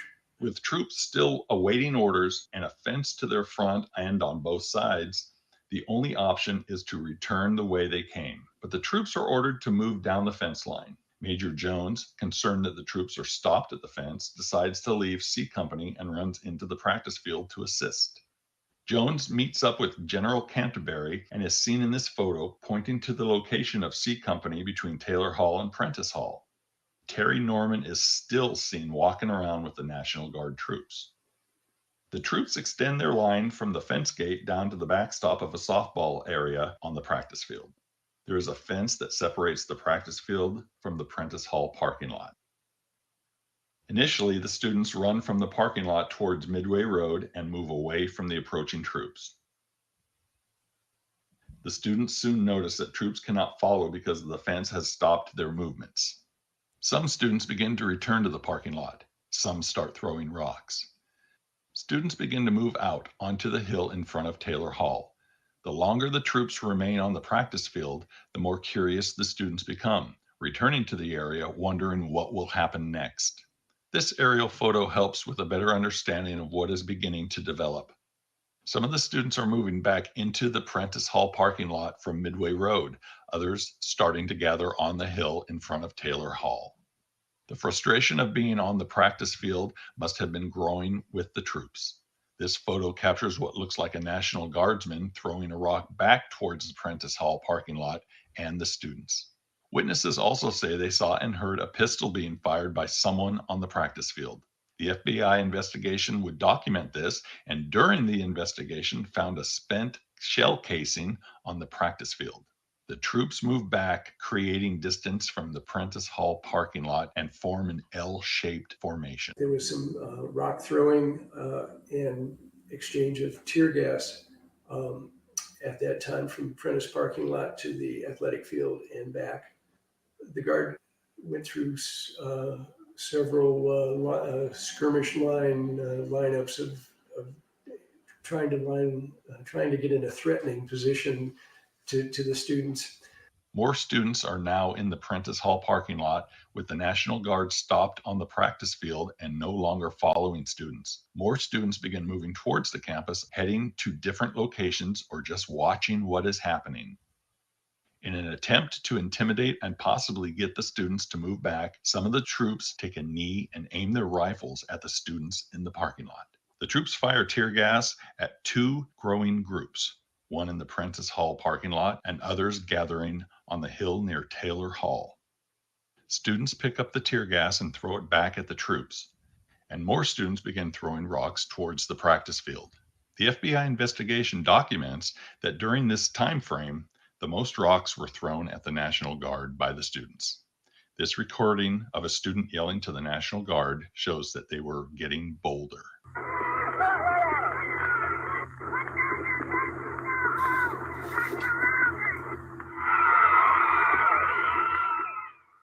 Jeff Miller is seen in these photos. He is standing with a group of students near Midway Road. He then can be seen moving. Hang on. Tayton says, so no Antifa this time? Clearly some rebellious students. Makes me wonder if Antifa was created to create a violent response. Yeah, it's not out of the realm of possibility that some of these students are Antifa, if I'm honest. But I don't think they're, I mean, listen, if this gets bigger, then Antifa is going to get involved at some point. But right now it just seems to be like relegated to college campuses. But I wouldn't say there's no possibility of being Antifa. I think it depends on how big it gets. Part 10 got posted again. All right. It seems like he's going back and making some edits, so we'll wait for that. Towards the Prentice Hall parking lot as other students move in that direction. And lastly, he can be seen throwing a tear gas canister towards the National Guard, who are about 50 to 60 yards from him. So as I went down to the... Hang on. Super chat from Rottweiler. Thank you.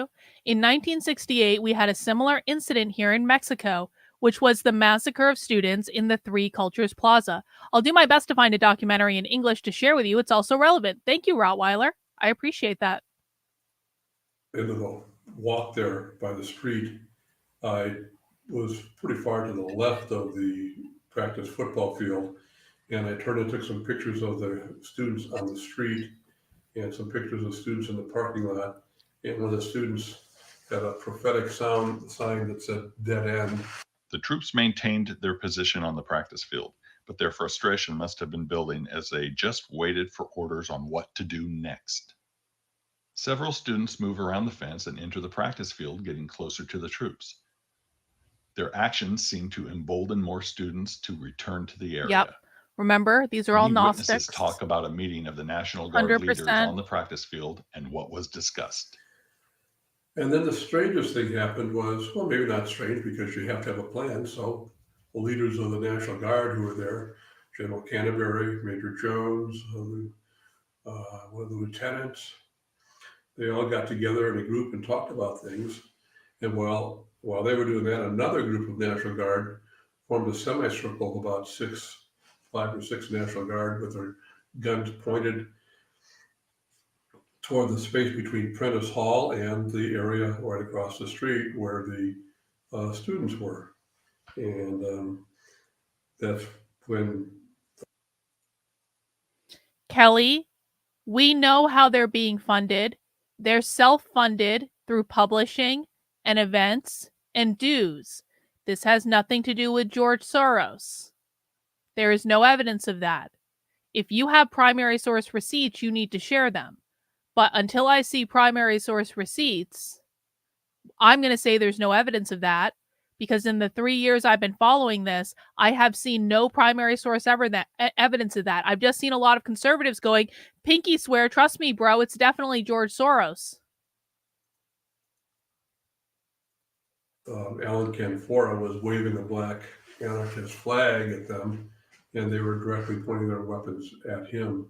And you could tell it was starting to get to be very, very threatening. It was not a comfortable time to be in either one of those places. Many claim that this is when the decision to open fire on the students at the pagoda was made. There is no evidence, and no guardsman has ever come forward with information to support that claim. More than likely, the discussion was how to get back to the commons after being on the practice field for roughly... And what I am telling you is that pattern is not real when it comes to the radical revolutionary socialists. There has never been any evidence of this. I know how they fund. Again, this literally has no relevance to what I talk about on this channel. Not in regards to Kent State, not in regards to Columbia, not in regards to the radical revolutionary socialists. It has nothing to do with it. I don't know how much more clear I can be. I don't know how many times I need to say it. They are not funded by George Soros. That is a conservative conspiracy theory with no effing evidence.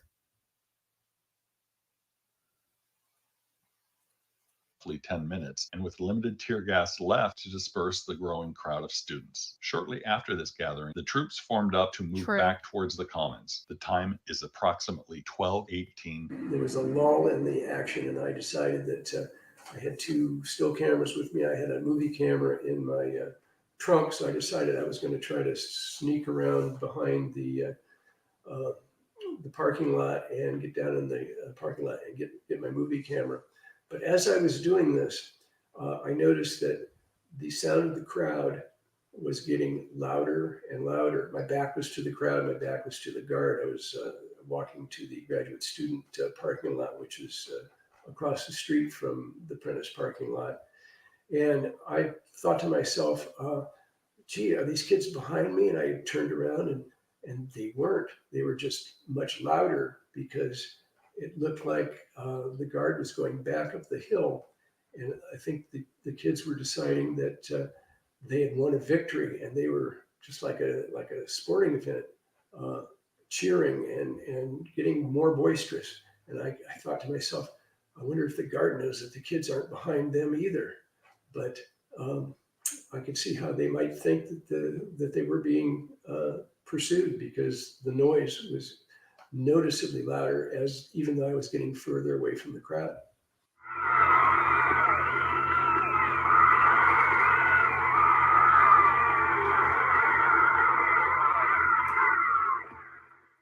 As the National Guard began moving back up the hill towards the pagoda, some of the students began following. The noise level and cheers were getting louder and louder. The troops were moving without using tear gas, and some thought they may have used all they had. The students on the hill in front of Taylor Hall began moving from the area, clearing a path for the troops to move forward. I'm formulating a t-shirt in my head right now that is some sort of meme that is basically hello fellow Gnostic sex cultists, but I don't think I can use actually the real meme for that. I think I would have to be a little creative about it and use some sort of public domain thing that I can sell. But I really think we need a hello Gnostic sex cultist t-shirt, or I identify as a Gnostic sex cultist or something like that. Students began heading for the next classes. Sandy Scheuer is seen walking towards her next class in the Prentice parking lot. The students clear a path for the troops to move back to the commons. Here's what it is. It'll be me as the Steve Buscemi meme, except it'll be me with a backwards hat saying, but a cool illustrated AI art version of me, not me looking dorky or anything, a cool illustrated AI thing. And I'll be wearing a backwards hat and I'll be saying, hello, fellow Gnostic sex cultists. It'll be basically my cult logo, except it'll have words. That's what it is. And then stand and watch, thinking that it was over. Others begin to follow the troops as they move back up the hill, taunting and throwing rocks from a distance. And they started moving out of that area, and they moved up the hill. And the students followed them. Some of the students backed off, and I didn't see anybody get real close to them that I can remember. And then they moved up the hill. I should send a free shirt to James. I should. No, I'm not putting James's face on a t-shirt. He'll sue me or something stupid. James Lindsay's face with "Are you a Gnostic?" just like that. No, I'm not putting James's face on a t-shirt. That would be too much. But it's a good idea, Tate, and I'm not going to lie. It's actually a really good idea. Actually, can someone please make that meme? Get the Karl Marx. Do you guys know the Revolutionary Communists of America, that sign they have where they have Karl Marx pointing at you and it says, "Are you a Marxist?" and it has a QR code? Oh, I just had a funny idea. Oh shit. Sorry for people who are just here for the documentary. This is just how things go on my channel. I just had a hilarious idea. Do you guys want to hear my hilarious idea? James would be so fucking pissed. Here's what we're going to do. I own the URL. Okay, everyone, this is top secret information. Okay, so does everyone agree that you're not going to share it beyond this live stream? I know we're live on the internet right now, but like, I need everyone to pinky swear this is a secret. I own the URL betterdiscourses.com. I didn't know what I was going to do with that URL, but I do own the URL betterdiscourses.com. What if we made a sign based on that Revolutionary Communists of America poster, except it's James Lindsay pointing at you and it says, "Are you a Gnostic?" And we put a QR code, just like the Marxists do. We put a QR code on that sign that leads to betterdiscourses.com. That's just like a page of memes of James and a link to my Substack and my YouTube channels. Or something like that. Some sort of like shenanigan, like totally just like giving the finger to James.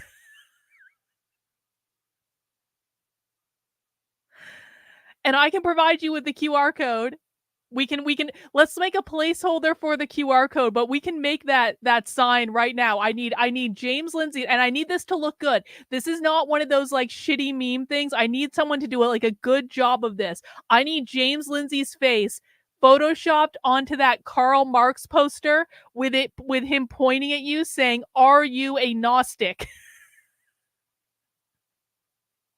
And we're going to go from there. All right? And it's going to read, and the QR code is going to go to betterdiscourses.com, which we're going to do some sort of thing. Minimally, it'll just redirect to my Substack. But in an ideal world, maybe we have it redirect first to a whole page of memes about James, and then they go to my Substack, or we have something else. We can work on this idea, but I think there's some there. Point, for whatever reason, I left the hill, turned to my left, went up a set of steps, and positioned myself behind the first pylon of Taylor Hall. The front of the facade of the building has several concrete pylons, and I was on the pylon closest to the end of the building. I was behind it. The troops move up the hill. They keep their distance from the students standing near Taylor Hall. The students follow them, causing concern. A National Guardsman's statement to the FBI claims that he heard a sergeant tell the troops that if they rush us, shoot them. Another National Guardsman claims that as they were approaching the trees, a student stepped out from behind the tree and threw a piece of wood. It landed near his foot. As he continued moving up the hill, the same student went to pick up the wood again, and at this point, Major Jones stepped forward and yelled at the student.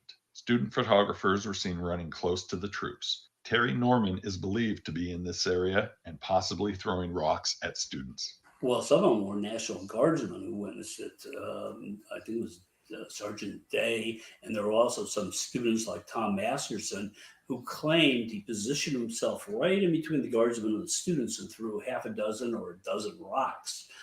Norman himself said he threw 2 or 3, but why is this guy throwing rocks at students? Was he trying to provoke an incident? It's never really been answered. From a distance, students continue to throw things at the moving troops, but the distance and trees keep most items from reaching the soldiers. The National Guardsmen can be seen almost to the pagoda.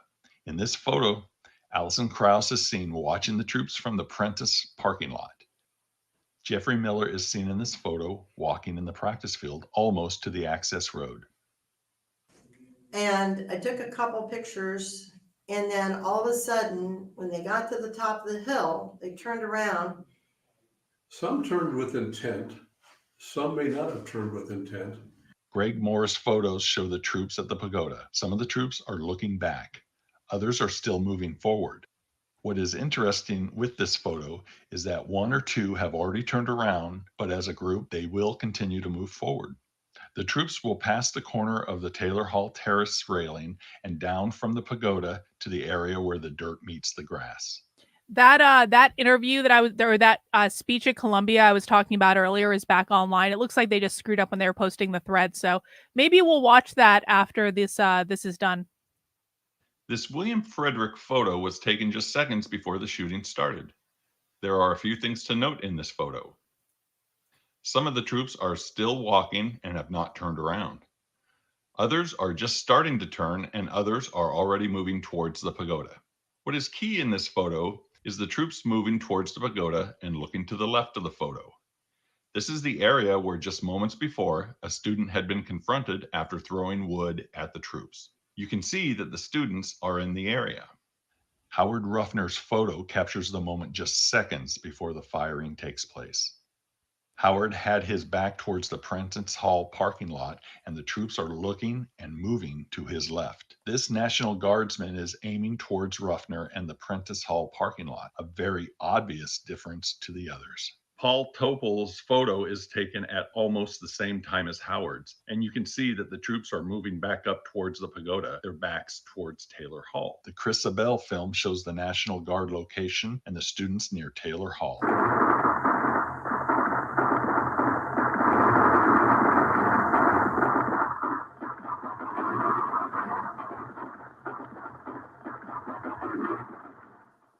They turned around and they were there, and I can't tell you for how long. It wasn't very long.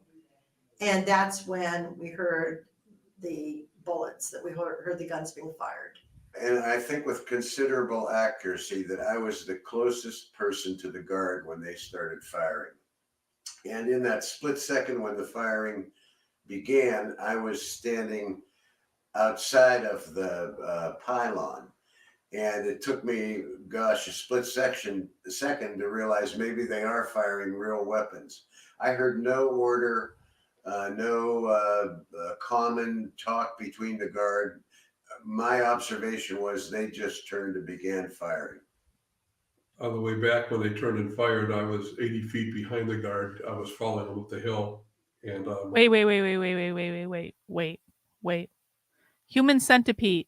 You were here for the brainstorming about James, right? Did Human Centipede miss our brainstorming about James? I'm sorry, we have to bring Human Centipede up to speed if he missed it. We have to. This is just too good, and Human Centipede did us a big favor earlier, and he needs to be, if anyone needs to be involved in this plan, it's Human Centipede. Okay, Human Centipede, are you ready? Here is the next attack on James. And when I say attack, I mean it obviously in a playful and non-competitive, just sort of a gentle ribbing. Human Centipede. I own betterdiscourses.com. I didn't know what to do with it, but now we have a plan. What we're going to do is we're going to take that Revolutionary Communist of America poster that they're using to recruit all over college campuses, the one where they have Karl Marx and he's pointing at you and he says, "Are you a Marxist?" And then they scan a QR code to go fill out some form to join the Revolutionary Communists of America. We're going to Photoshop James Lindsay's face onto Karl Marx. And so it's going to be a picture of James Lindsay pointing at you, except instead of saying, "Are you a Marxist?" he's going to say, "Are you in the Gnostic sex cult?" And then it's going to have a QR code. When you scan it, it goes to betterdiscourses.com, where we have a page of memes or some other shenanigans. And then at some point it reverts back to my Substack. But like, there's got to be some sort of like page of memes about James, but then it goes to my Substack. We're workshopping the idea, but we think it has potential.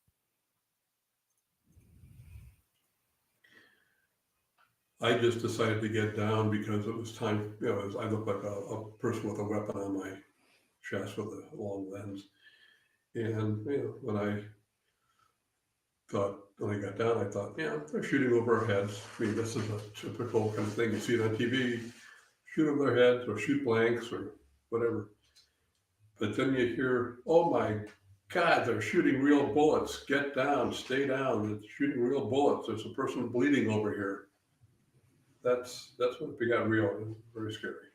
John Darnell's photo captures the first seconds of the National Guard opening fire on the students. Just a few students are moving up the hill towards the troops. The sudden reaction of the students turning and running signals the worst possible outcome of the protests. Look closely in these locations. Slowing the film down to show each frame, you can see what appears to be dirt and dust flying into the air from bullets hitting the ground. The same dirt and dust can be seen being kicked up in this Paul Topple photo as bullets are hitting the ground. The firing has started and people are reacting. Joe Louis is standing, facing the troops. Howard Ruffner is starting to kneel down. Hang on. I know we're getting into a serious part of the documentary, so this is the last thing I'll say. Thank you, Tatum, for the stupid. Yeah, we're basically trolling James and the revolutionary communists. But I have an important announcement. Hang on 1 second. 1 second. And then we're going to refocus on the documentary, which I know we're kind of like making light of right now since this is a serious topic. But we're going to refocus on that in a second. But you guys are going to love this. Hang on. Wait for it.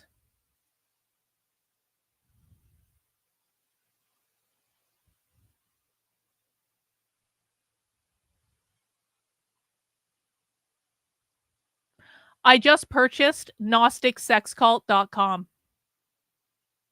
That's my website. We own that. So I now own BetterDiscourses.com and I own GnosticSexCult.com. So let's just keep that in the back of our heads.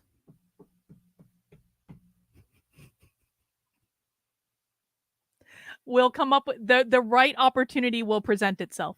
Okay, now we're all getting serious because people are about to get shot, so we're paying attention again. Everyone, focus, focus. Someone tweeted James that I just bought GnosticSexCult.com, but other than that, focus. Down near the railing. A student is watching another student further away running from the gunfire. Watch the Christabel film again for the dirt and dust in the air. From this aerial photo, the first bullets fired are hitting in this area. This is the area where just then a minute earlier, a student had thrown a piece of wood at one of the soldiers and Major Jones. It is believed that Terry Norman was somewhere in this general area when the shooting started. What most people do not remember is that James Russell was wounded by shots fired by the National Guard while he was in this area. Why would the National Guard troops need to move back on top of the hill by the pagoda? That's because it slopes down on the other side of the pagoda and anyone in that area would be hidden from their view. In this photo taken just days after, you can see how the ground slopes down. The dirt and dust seen in the Christabel film would be just to the left of the light pole. This modern video shows how anybody on the opposite side of the pagoda would not be visible until you walked up the hill. The dust and bullet strikes from the first shots fired were near the light pole and display sign. In this modern photo from the corner of Taylor Hall, it is a clear view of the Prentice Hall parking lot and would not require the troops to get to a higher elevation. As I got to my car, I put my keys in the trunk, popped the lid, dropped the Nikons in the trunk, opened the case to the movie camera, flipped open the handle, and I heard the shots. And I thought, well, they're shooting over their heads, and I could actually hear going over my head. And I thought, whoa, that's pretty. I never saw the police or anybody do anything like for just a student demonstration. But I turned around, pulled the trigger of the camera, and through the viewfinder, I saw the kids running right toward my camera and hitting the ground. I'm assuming they are shot at the time, but it was kind of a disconnect that they would actually be shot. I mean, they were probably shooting over their heads and they were just diving for cover. Well, it was the opposite of that. What is interesting in this film and supports the idea of the National Guard firing over the hill is that the students are running and taking cover. Firing has been going on for a few seconds and Joe Louis and John Clary are still standing. This film frame shows the students laying on the ground between the pine trees in front of Taylor Hall and the access road. The National Guard troops can be seen near the pagoda. This is the area of the students in the Ling film. Most viewers focus on all the students in front of Taylor Hall. But just as the shooting stops, notice that there is a tear gas canister fired on the left of the screen. This is roughly the area where the student threw wood at a soldier and Major Jones. Also possibly the area Terry Norman was spotted throwing rocks at students. James Russell was wounded by firing National Guard troops in this general area. What is happening here that is getting the troops' attention? Why did the troops suddenly use tear gas when they hadn't fired any since they were on the practice field? Focusing on the troops' actions during the shooting, just as the troops passed the pagoda, Major Jones and General Canterbury appear to be shocked that the troops have opened fire. You can see other troops seem to be surprised and looking to see what is happening. Many of the troops gave statements that they heard no command to fire, but rather reacted to the action of the other troops, believing that there was a command to fire. The idea of the troops reacting to others is clear in this photo, as only a few have turned and the others are still moving forward. These sudden changes by a few would immediately be replicated by the others. A guardsman did state that he yelled to fire over their heads. The meaning was not to shoot into the group of students, but over their heads once the firing had begun. Jones and Canterbury moved towards the firing troops and can be seen physically grabbing and forcefully pushing the troops to stop firing. Another claim is that the troops kneeled and fired, but no photo has ever shown troops kneeling in unison. But the photos do show some of the troops crouching slightly. Take a look at this person with a .45 handgun. We can see in this photo that the handgun is in the ready position with the slide forward. Just a few seconds later, the slide is in the locked back position, possibly from being fired. This Beverly Knowles burger photo is incredible with all that is happening. The shooting has just stopped. The troops are just standing at the pagoda watching. Tear gas is blowing in the wind. Students are getting up and running away. The students that were wounded or killed in this photo are Joseph Lewis, John Cleary, Wow, Jesus. Thomas Grace, Alan Camphora, Jeffrey Miller, Dean Kaler, Douglas Rentmore, Allison Krauss, William Schroeder, Jesus. Sandy Scheuer. And it was dead silent almost. It was still very, and then it was a split second of me seeing just, there were people still running, but people were hunkered down, and it was very quiet. I heard some things, and I could hear a few people screaming, but it was sort of quiet. And then all of a sudden it crescendoed. You could hear people screaming. They were yelling for help. They were asking for medical care. They were saying help.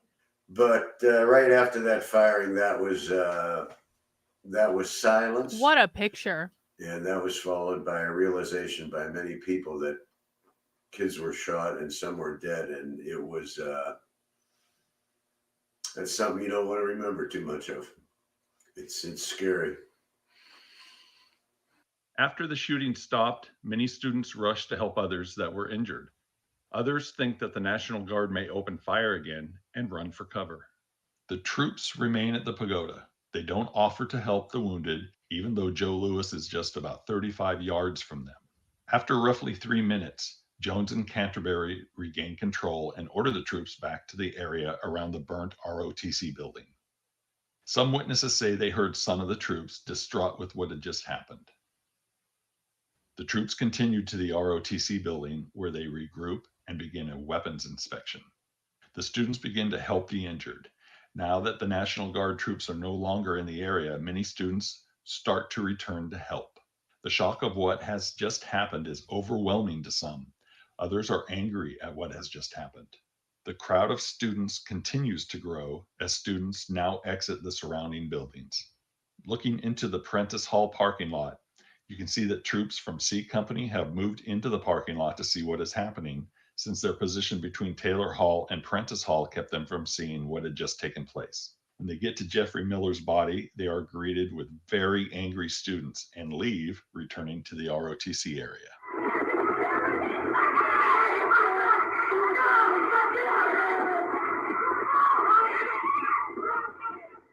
Professor Glenn Frank is seen running in the Commons to an ambulance parked near National Guard troops at the ROTC area. He quickly gets in and races towards Taylor Hall. They stop the ambulance near the wounded student, Joseph Lewis.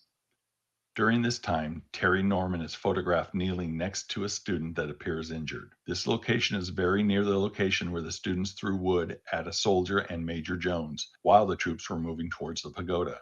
It is also the area where it is believed that Terry Norman was throwing rocks at students. It has long been believed that the Terry Norman incident with other students possibly occurred before the National Guard opened fire, and that his actions of having a gun and firing it caused the troops to open fire. This photograph was taken after the shooting and just before students attempted to take his camera, believing he was taking photos for the police. During the altercation to get his camera, Terry Norman pulls out a handgun and threatens the students as he begins to run away. He is spotted by a graduate student, Harold Reed, and chased all the way to the National Guard lines near ROTC. Terry Norman hands over the gun and his ID to the police and troops. Harold Reed is interviewed by the police. To validate the timing in this photo, you can see the ambulance parked at the National Guard lines. It is not there in any news footage or photos taken when Terry Norman gets to the National Guard troops. This photo shows that Harold Reed was taking cover near Jeffrey Miller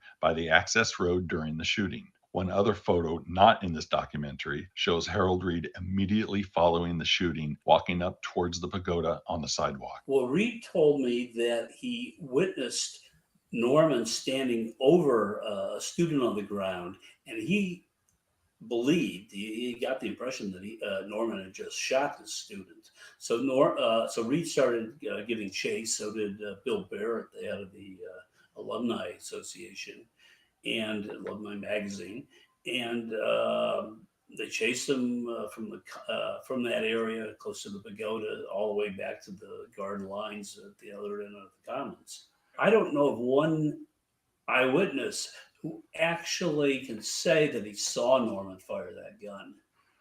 In the Prentice Hall parking lot, students gather around to help in any way they can. William Schroeder, Allison Krauss, Jeffrey Miller, Sandy Shoyer was picked up by the students and moved from the parking lot to the grass at the corner of Prentice Hall. She has major injuries to her neck and throat. Students attempt to stop the bleeding and begin mouth-to-mouth resuscitation. Sandy never regains consciousness after being shot and dies as fellow students try to help. William Schroeder is not far from Sandy and being helped by fellow students. The ambulance is parked near. You know, college students don't have any sense of this. People understand that, right? Like, most of the students who are trying to provoke this bullshit, they look at this stuff more as like, they really do look at it as an opportunity for martyrdom. They don't think about what this actually is, because they're kind of still in that stage where they're young enough to believe that they're invincible. They're young enough to not understand what death actually means. They're young enough to understand or to believe that it'll be someone else, it won't be me. They're all still kids. Their brains are not fully developed, most of them, the undergraduates. Just really think about that. They're perfectly willing to do this partially because they don't understand. They believe this is like a glorious death. This is like an honorable death for a cause that they would literally die for. Joseph Lewis and other students are helping John Cleary. A stretcher is being brought to Allison Krauss. Joseph Lewis was the closest wounded student to the National Guard at about 75 feet.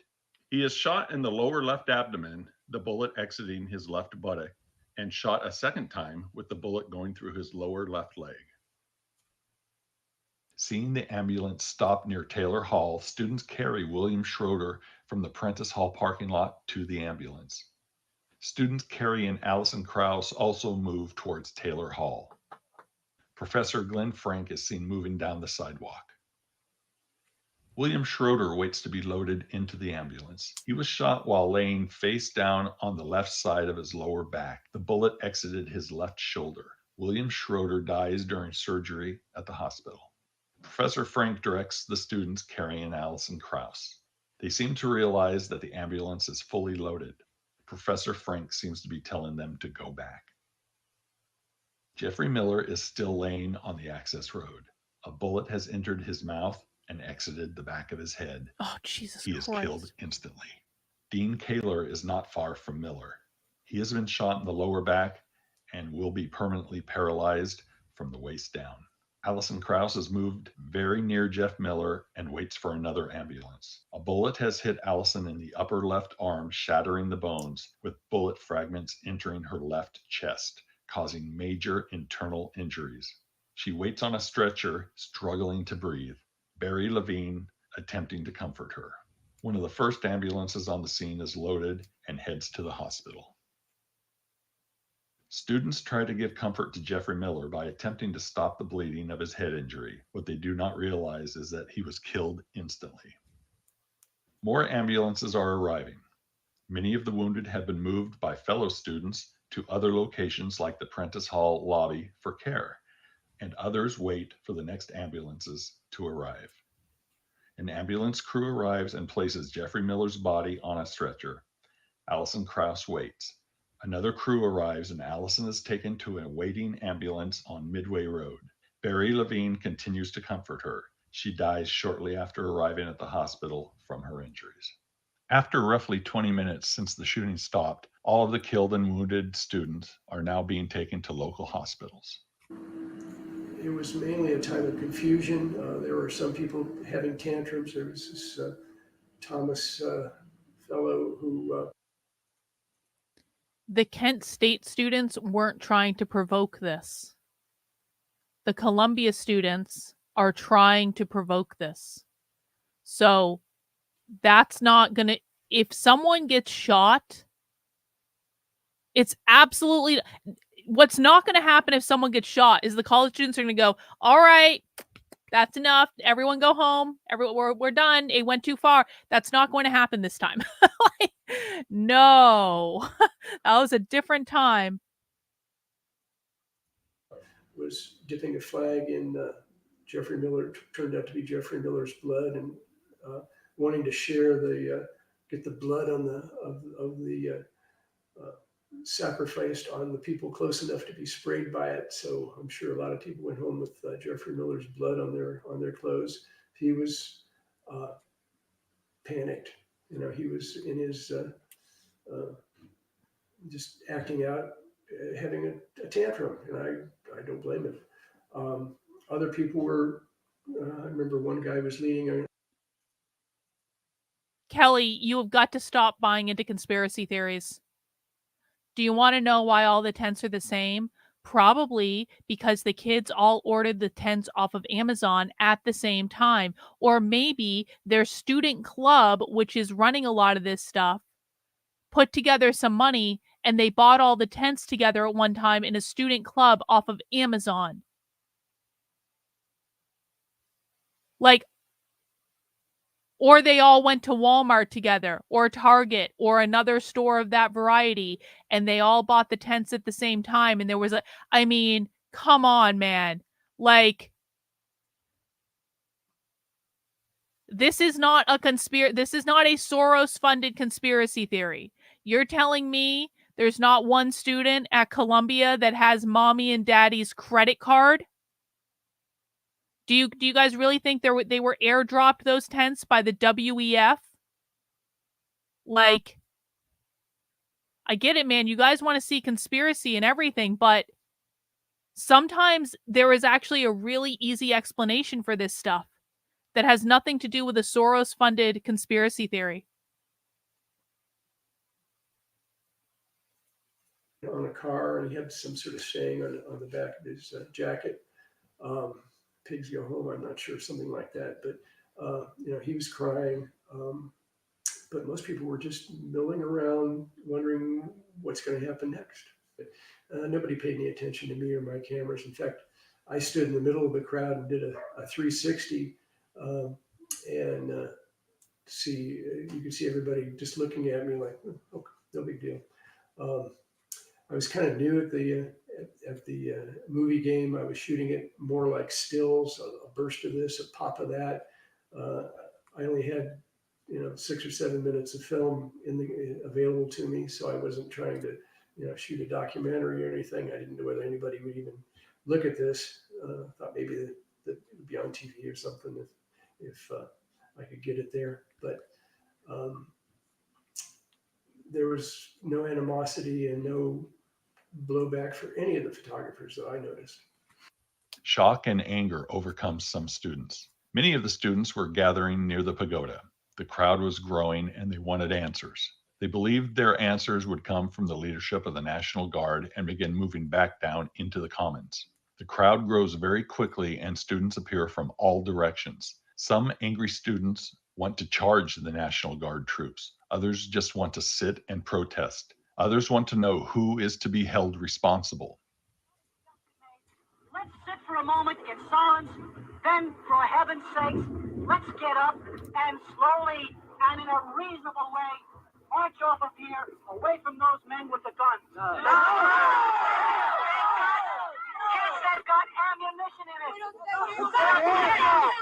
Let them splatter us. Hey, where are we? Are they going to splatter us all? Listen, I'm scared to death. I'm scared to death that somebody else is going to get shot and killed. Ask them now if they'll shoot us. Man, you think Martin Luther King, he was a fool. Martin Luther King would not have stayed. Martin Luther King was a man who understood that to win you must live. If you die, you cannot win anything.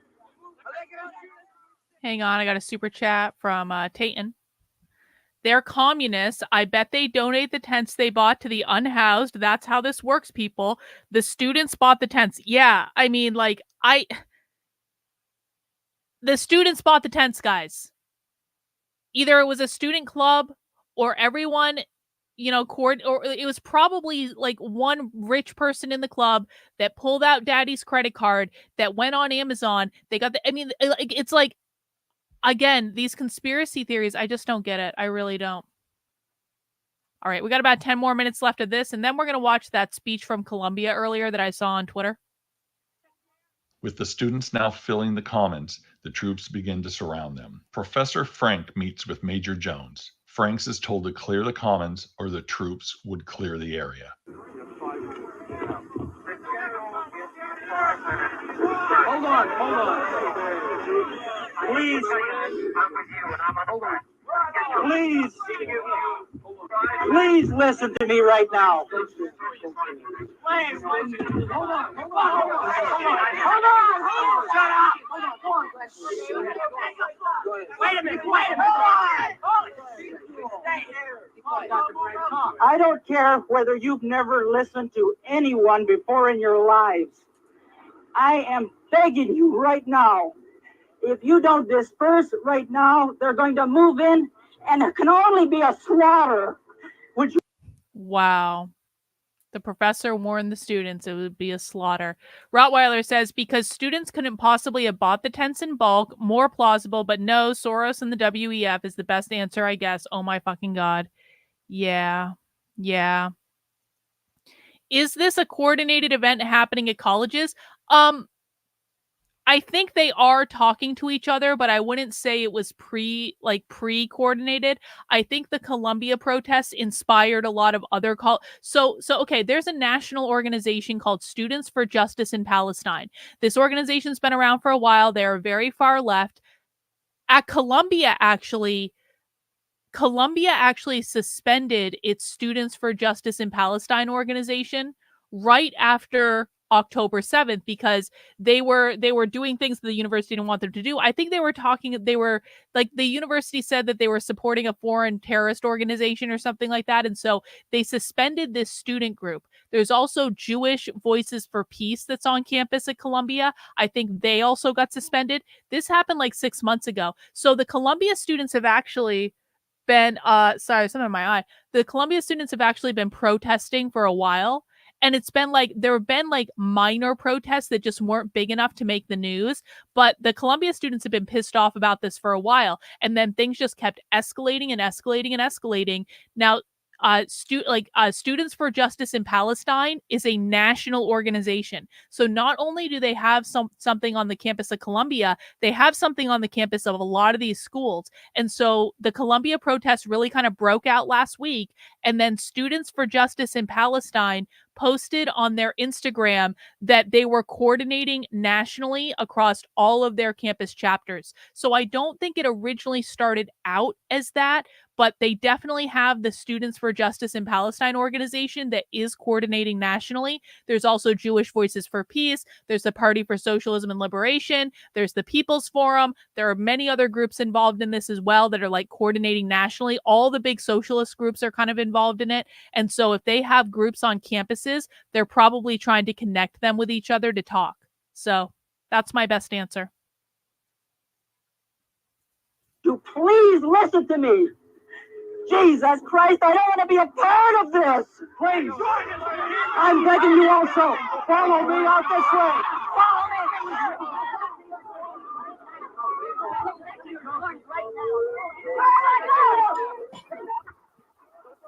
And of course, you have to remember too that a lot of these students were just waiting. These students have been protesting for months on college campuses. They've been riled up about this for months. They've been getting more and more heat brought down on them by everyone nationally. There've been more and more heat. There's been more and more heat coming down on them from like the media, from politicians, from their own like university leadership. This has been slow building for months. And all of the people who are coordinating the protests for a long time are highly organized and committed activists. And so I think it was like almost inevitable with the amount. Oh, did she resign? Did she actually resign? Did the Columbia president resign? Now conservatives think they won. Oh, that's just great. That's just great. That's just fucking great, conservatives. Oh God, how stupid. Oh no, she didn't. Okay. I thought you were telling me that she resigned. I was like, yo, listen, if that president resigns, like right now, she has to see this through, guys. I'm telling you, if that president resigns, they're going to have some sort of interim situation where no one's going to be in charge of anything. No one's going to be leading anything. And it's going to be probably some hotshot that wants to prove themselves. And that's when if the president resigns, the students win. So we should all be hoping and praying that the president doesn't resign. Anyway. The troops are now moving into the Commons, and the time is 1:30.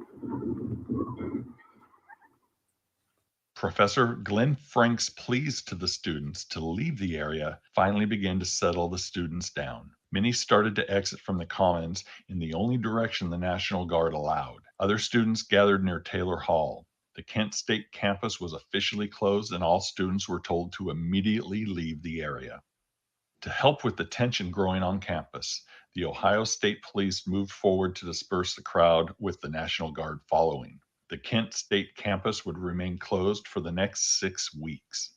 Numerous investigations would be conducted along with court cases. The Scranton Commission would conduct an investigation on campus unrest and... Hang on. Does it ever freak you out how the Venn diagram of your professional experience is just a bunch of circles overlapping Marxism?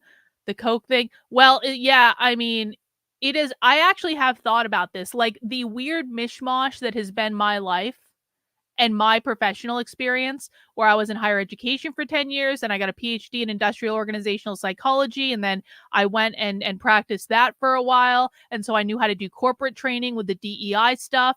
And it's just like, it was like an accident that all of my skill sets kind of combined to be able to analyze Marxism really, really, really well from like multiple different angles. So I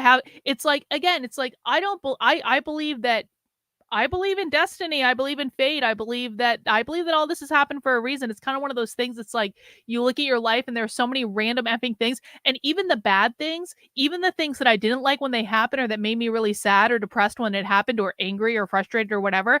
Like it always led to something else. It's like, and I think everyone's life has these moments, and I think that this is true for everyone, not just me. It's like life pushes you in a certain direction. And it does that to set you up to do the thing that you need to do. And all of our things are different. All of our lessons are different. All of our purposes are different. All of our ways of serving are different. But like when it happens and you can see the synchronicity of it and you're like, oh shit, I didn't understand that at the time, but now I understand that. I don't know. It can kind of give you some peace with the negative things that have happened. The things that I was like, what, like, when, like, I just wanted to like kill myself figuratively. I would never actually do that. When it happened, I look back on it now and I'm like, there was purpose to that. Concluded that the shootings at Kent State were unnecessary, unwarranted, inexcusable, and unjustified. Criminal court cases were dismissed and civil trials continued for many years. The civil trials finally concluded in 1979, and the victims of the tragedy accepted a settlement of $675,000 to be divided between the wounded victims and the families of those killed, and a letter of remorse from the Ohio National Guard. What truly happened will more than likely never be fully discovered, but we have developed a better understanding from reviewing the photos, films, and witness statements. Political rhetoric and a culture that looked down on protesters made for hostilities. The Ohio National Guard had been working at a truckers' strike and was transferred to Kent. These troops were almost on continuous duty since arriving on campus and lacking sleep. More than likely, several were hostile to the protesters, and once they were stopped on the practice field, their hostility boiled over. When the opportunity was presented, 2 or 3 took action, and the rest of the troops, suddenly startled by the sound of gunfire, reacted, believing they were ordered to fire. Firing on unarmed protesting college students, unnecessary, unwarranted, inexcusable, and unjustified. The students killed by the Ohio National Guard gunfire on May 4th, 1970. Jeffrey Miller, Allison Krauss, William Schroeder, Sandra Schroyer. The students wounded by the Ohio National Guard gunfire on May 4th, 1970. Joseph Lewis, John Cleary, Thomas Grace, Alan Canfora, Dean Kaler. Hey, Mary Kate, I want to thank you for stopping by. Everyone should go and follow Mary Kate on Twitter. She's been doing a really great job with this with all this stuff. She says, just heard a chick at a college protest called 2020, the Great Uprising. I bet you mean 2024, like the Great Uprising of 2020. And Carlin has been calling What Comes Next correctly for so long. We haven't seen anything yet. This year will make 2020 look like a picnic. Yeah, I tend to agree with you, Mayor Kate. I think it's going to be bad. And I think that one of the things that is just very clear to me from watching this documentary is that the Kent State massacre, it was an easily avoidable thing, but it was also one of those things where the students weren't really trying to provoke the National Guard. It was entirely the National Guard's fault, just with like, being idiots basically. But it's also just like every little thing leading up to it. Like the National Guard didn't need to be called out for student protests. But what's different about Kent State and what we're seeing today is these students want violence. They want to be martyred. And the students back then didn't. The students back then felt relatively safe around the National Guard. They even mentioned it at one point. The students today do not feel safe around the cops. They do not feel safe around the National Guard. And yeah, the right doesn't get this at all. The right is cheering this on. The right is like taking the bait again. And the left wants violence. They want a martyr. And if the National Guard gets called out, it's going to happen quick, guys. I promise you, the minute the National Guard starts going onto college campuses, someone's going to throw a rock, which is exactly what happened at Kent State. And quite frankly, there's probably going to be more than one person throwing a rock. and then someone's going to shoot into the crowd, and someone's going to die, and then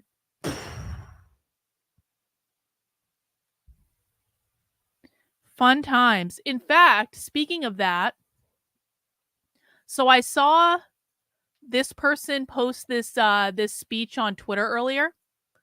And listen, they're a Zionist, but listen, they're doing really good coverage of what's going on at Columbia. And so they're a Zionist doing a good job of coverage. They may be coming at it from an angle of like, these kids are all anti-Semitic, but they're doing good coverage and they're posting video clips, and the video clips are really all I care about. So this person has actually been watching has been watching Instagram lives, because apparently a lot of the college students are Instagram living the speeches that are happening. And so this is a speech that happened tonight at Columbia, and I just want to play it. It's cut up into segments, so we're going to have to watch it bit by bit. And it looks like he may have an outfit change at some point, so I don't know what's going on there exactly. But I want to just watch this. Oh, this is what you were referring to? Yeah, I didn't get a chance to see the whole thing, so let's see what it said. What can we learn from it? Where is the movement going next? What do we do now? And sort of the lessons, not only can we learn from the movement's successes, but also the struggles it's encountered. And so what lessons can we take from that to make our movement even stronger? Just to get a sense of like where people are at, can you raise your hand if like you've heard of Stop Cop City before? Hell yeah, decent show of hands, cool. Can you raise your hands if you feel like you like really pay close attention, you know, inside baseball? Fuck yeah, okay, perfect. I'm glad you're here. That was that thing in Atlanta, right? Gives me something to do. That's great. I should have started. My name is Cody. I'm a local attorney. Hang on. I need to admonish someone in the chat.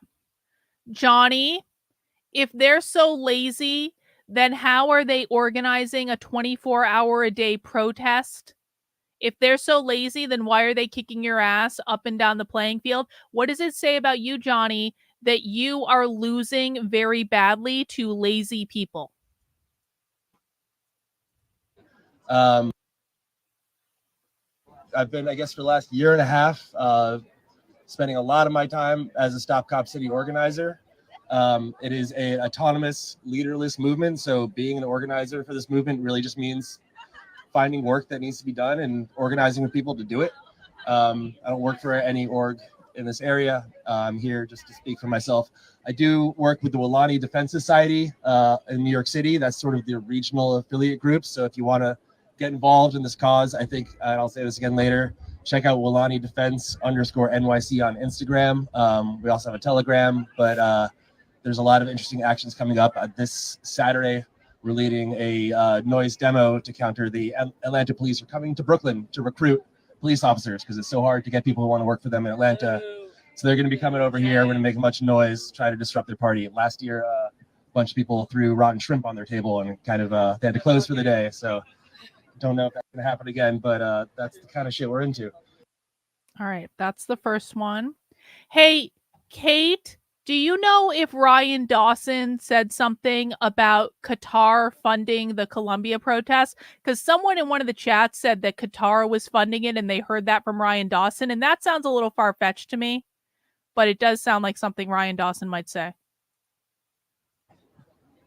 To tell this story right, I think you kind of have to begin with Rayshard Brooks. And if you don't know that name, Rayshard was murdered by the Atlanta police about 2 weeks after George Floyd was murdered. And what was happening was Rayshard was sleeping in his car in a Wendy's parking lot, and a police officer came and woke him up and wanted to give him a field sobriety test. Rayshard, I think, was still coming off the effects of alcohol, tried to run. The cop shot him twice and killed him. The day after, people of Atlanta showed their rage, and that Wendy's was set on fire. People marched. It was a big event, and I think the police in Atlanta took this and then the ensuing uprising that swept the nation as a lesson of we need to think about how we're going to handle these kinds of movements going forward. And the solution they came up with was Cop City. I want to get the dates right. It was around May of 2021 when the public learned about the plans to build Cop City. At this point, the land had already been leased off to the Atlanta Police Foundation. The APF, which is what I'll call from here on, is a private nonprofit organization. Their job is to raise money and support for the Atlanta police. So this public land, this thing that's been a public park for 30 years, was given to the Atlanta police for $1 a year so they could develop it, which means cutting down all the trees in what is the biggest forest in Atlanta. It's known as one of the 4 lungs of Atlanta that makes clean air. And they were going to cut this down so they could build a mock city where police can train in basically counterinsurgency tactics. Okay. This does start to relate back to Colombia at some point. But it's interesting. So there's, homes, and Ty will get into this a little bit more, but this is an idea that originally came from the IOF and what's called Little Gaza, which is a mock city in the Atacama Desert, where the IOF started doing these sort of trainings, and eventually it's been exported over here. So the public learned about this plan to build this project, and obviously people were pissed because what people were feeling was, we need police accountability, we need, racial justice, we need a clean environment, and this project was going in the exact— Guys, just so you know, the IOF is the Israeli Occupation Forces. opposite of all these things. This is more police, more violence, more damage to our urban environments. So people started organizing against it, and by the summer, sort of like the radical, anarchists of Atlanta came out, and several dozen of them occupied the forest and built all these structures and basically lived in this forest for about 1.5 years, almost 2 years. And what that did is it physically impeded with their bodies the ability to cut down this forest and to begin this this facility, begin building it. And while they were doing this, other groups were out knocking on doors and raising awareness and, going through political processes, lobbying their city councils. There was all these different efforts going on, working together, and it really fucked shit up for them. They were years at this point, they're about 1 year behind on their anticipated progress on the project. And that's when they started taking things really seriously. It was, well, I should mention really quickly, one thing they started doing to get people outside of the city aware of this is they would have weeks of action where people were invited to come down and live in the forest if they wanted to. And it was sort of like a carnival of the revolution, where people were taken on forest walks and taught about herbology and forest identification, native plants. There were like secret raves in the middle of the woods. They were super sick. There was, a free food kitchen and people giving acupuncture and poetry readings and comedy nights and all sorts of mutual aid programs.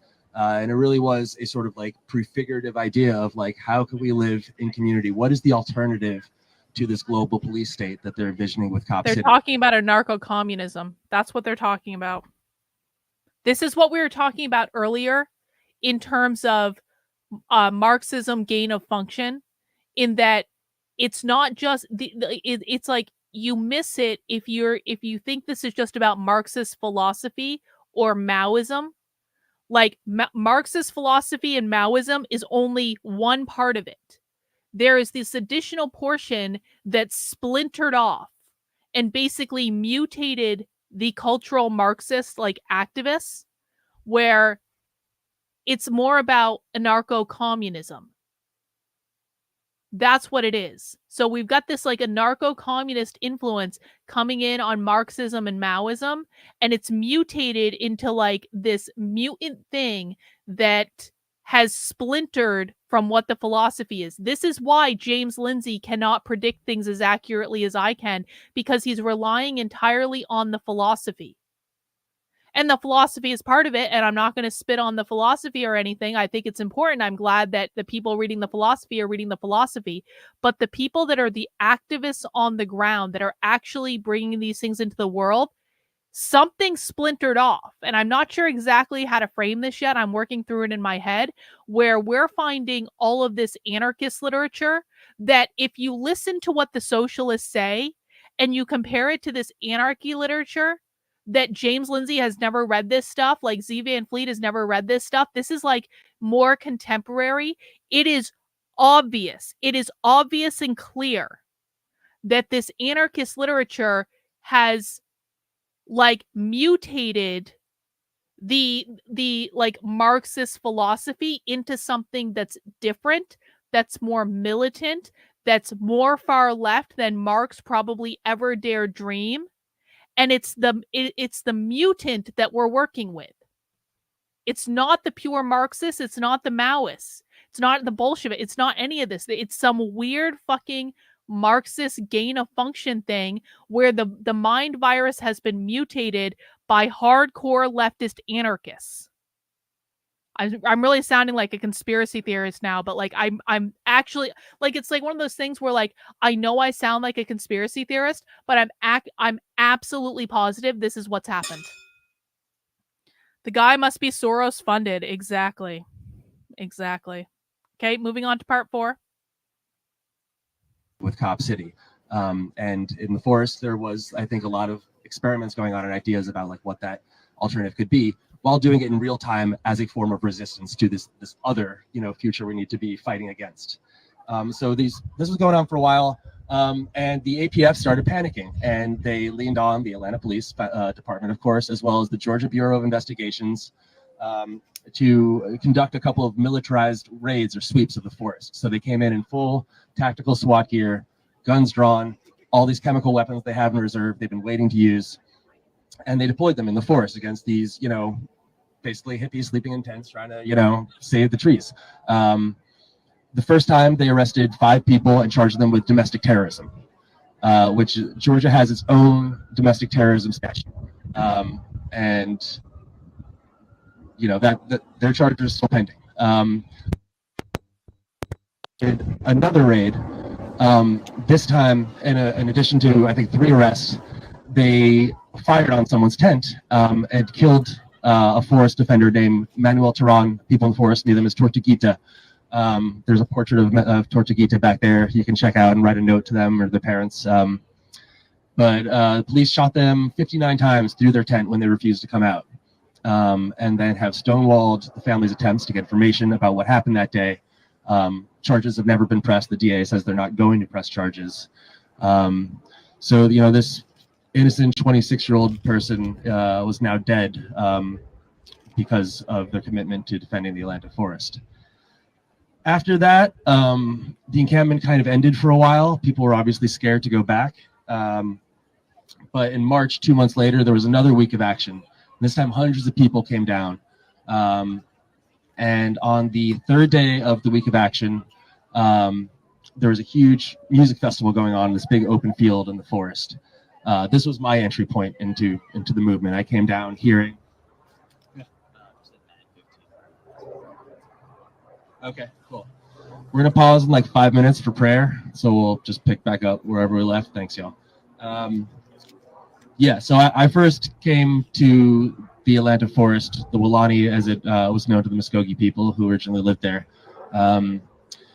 For this week of action, I'd heard about Tortuguita's murder. I'd been sort of aware of people talking about this interesting movement going on there. Saw some like amazing Atlanta hip hop and hardcore bands at this music festival, and what I guess I learned later, some people, there had been a march, there are all these activities going on. So a couple hundred people had gone on a march, and they went to the site where construction was slated to begin soon. And that are used to begin construction. And then they got to the fence where the actual construction site was starting, and there's one cop car posted there, and they started pushing on the fence and shaking it, and pretty soon the fence went down. And that was just go. Everyone charged on there, started smashing things. Someone somehow, some of the machinery got set on fire. I think it was like a huge construction vehicle, a bunch of like floodlights. And this all happened in like, 5 minutes. The police officer, I'm recalling some details. Yeah, the police officer fled. I think as soon as the fence went down, someone shot off a firework in the air, and it was like a cue. The police drove off. And so that was sort of, everyone was like, all right, time to shine. All right. Next one, part 5. And the music festival, or all the other things that were going on. I found out about all this later. I was hanging out watching Zach Fox It was awesome. And then like 20 minutes later, the forest is just flooded with SWAT, and people started running in every direction and panicking. And every corner you turn, there'd be more SWAT, and you'd start to see people getting picked off. I won't get into detail about how I got out of there that night, but my story was pretty similar to hundreds of other people who were basically just terrified of drones surveilling the skies and police everywhere, trying to beat them or arrest them for, trying to have a good time and protect the environment. Ultimately, I think 60, forget the exact number, around 60 people were arrested then. Interesting detail about way more than that were detained. I don't know the exact number, but people who had an Atlanta address on their license were let free. And that's let the state then put out this narrative that this was a bunch of outside narrative agitators coming in, trying to cause problems. And obviously, there's some shit to that. This is a global movement, and people were coming in solidarity for that week of action. But this is and has always been an Atlanta-led movement. So that really marked a new phase of this movement where the state repression was overwhelming, and it wasn't just coming for the hardcore forest defenders. It was coming for anyone who even showed up to support them. It was a little while longer. Should we stop? Is it prayer time? All right. It gets even better or worse from there. So hang tight. We're gonna stop for prayer, and this story will continue. They're stopping for prayer because they're in the collective. They're in the commune. For the third time, eventually the police came in after murdering one activist, and then 2 months later they came in, raided the forest for the third time, arrested about 60 people. A few months later, charges came down, and about 61 people exactly, were charged with either racketeering, domestic terrorism, or money laundering for their connection to the Stop Cop City movement. And these are all just very broad charges for people who had gone to a forest protest or gone to a home protest or posted something online or were reimbursed for buying camping materials, or even the people who ran the bail fund that had been around for years serving Atlanta's community. And because it was bailing out people from this movement, they got raided by a SWAT team, arrested and charged with domestic terrorism and money laundering. This was a sort of scary period for the movement, where the state repression, the sense of fear. Eventually, the police came in after murdering one activist, and then 2 months later, they came in, raided the forest for the third time, arrested about 60 people. A few months later, charges came down, and about 61 people exactly, were charged with either racketeering, domestic terrorism, or money laundering for their connection to the Stop Cop City movement. And these are all just very broad charges for people who had gone to a forest protest or gone to a home protest or posted something online or were reimbursed for buying camping materials, or even the people who ran the bail fund that had been around for years serving Atlanta's community. And because it was bailing out people from this movement, they got raided by a SWAT team, arrested and charged with domestic terrorism and money laundering. This was a sort of scary period for the movement, where the state repression, the sense of fear. Eventually, the police came in after murdering one activist. All right. We're going through a bunch of clips in this speech, guys. Human Centipede, this isn't live, but this was on an Instagram live earlier tonight, so it's very, very new. Tayton says, ideologies change. What works for Hitler or Lenin or Mao may not work again. It's just an adaptation with similar aspirations. Humans are vicious, period. Well, I mean, this is the thing, though. It's like when we've been talking to the revolutionary communists of America, like the Bolsheviks who think that the Russian Revolution was like the greatest thing ever. They look at the queer Marxists and they're like, the queer Marxists aren't even Marxism. And then we watch the queer Marxists, and the queer Marxists are implementing this like anarchist, like underground Mary Nardini gang stuff. And you can see the connection so clearly between like what these anarchist documents wrote and what they're actually doing in real life. And so it's like, you look at like the revolutionary communists of America, and they're kind of like the old school commies, but something happened between then and now where there's this weird splinter group, and it's the weird splinter group that's controlling culture. So you still have like the old school Bolsheviks, right? But the problem is the old school Bolsheviks are no longer the most powerful group. In fact, they're probably the least powerful, even though their recruiting apparatus is better than anyone else. And I ultimately think like they're the ones that are the most practical in terms of like their organizing ability. But in terms of militancy, in terms of how radical they are, in terms of how far left they are, you've got these anarchist groups, the queer Marxists, the people doing the protest stuff, the younger generation, the college students right now, they're more influenced by this anarchist stuff than I think most people realize. Antifa are anarcho-communists. They're all reading this stuff. These like socialists live and die to read socialism, to read this crazy stuff. And when they get more and more into it, they go more and more underground. And oh my God, like you hit queer Marxism, and this is like the most underground shit you're going to find. And that's the anarchy stuff. So all of this stuff is driven, but like it has that component of like, it does have that base of like Marxism and Maoism and all that stuff. That's all real. But then the gain of function piece, it's kind of like the example I gave on my stream earlier for people who weren't there, is think of the movie Contagion, right? Where there was this worldwide plague. It's a great movie if you haven't seen it. But essentially this worldwide plague started because a pig was on a farm in China and a bat flew above the pig and shit on the pig. And then the pig was slaughtered. And then the pig was served up as a meal, and the person who ate the pig became like the ground zero of the worldwide pandemic. So in this example, Marxism and Maoism, that's the pig. It's the foundation. Okay, fine. But the anarchist stuff is the bat. And nothing is going to kick off just with the Marxism and Maoism. What's going to kick it off is when the bat shits on the pig, and then the pig is slaughtered and served up. And all of a sudden, you've got this weird kind of gain of function thing where it's like Marxism and Maoism as a foundation, but it's adapted and mutated into something different. That's what we're dealing with right now. It's not Marxism. It's not Maoism. It's not what those things are in its pure form. That's why you can't look at the philosophy and predict what they're going to do, because it's no longer that philosophy in its pure form. It has mutated into something else, heavily inspired, I think, by far left anarchists.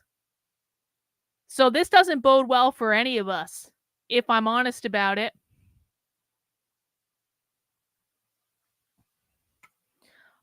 The Revolutionary Communists of America, Jacob, I interviewed two of them on my channel earlier this week on Saturday, and they think that the Russian Revolution is the greatest thing that's ever happened, and they have organized presences in 30 US cities, and they've just launched a new party, and they're actively, heavily recruiting on college campuses and in the unions and in the workplaces. So stick around on my channel. I'll show you these guys. They're doing it right in front of us right now. And the Bolsheviks are the least of our problem. They're actually the most reasonable strain of this whole ideology. I'm actually not worried about the Bolsheviks as much as I'm worried about the queer Marxists. The queer Marxists are our biggest problem right now. Anyway. Another analogy would be Marxism being like a species that evolves under selective pressures, culture of time being the main one, and culture didn't make it work, so it evolved and adapted. Rottweiler, that could be a component too, but it's like, is it out of the realm of possibility to say that the kids who are in college today are heavily influenced by this this anarcho-communist stuff that we started finding, and all the dates on it are like right around the time they started school.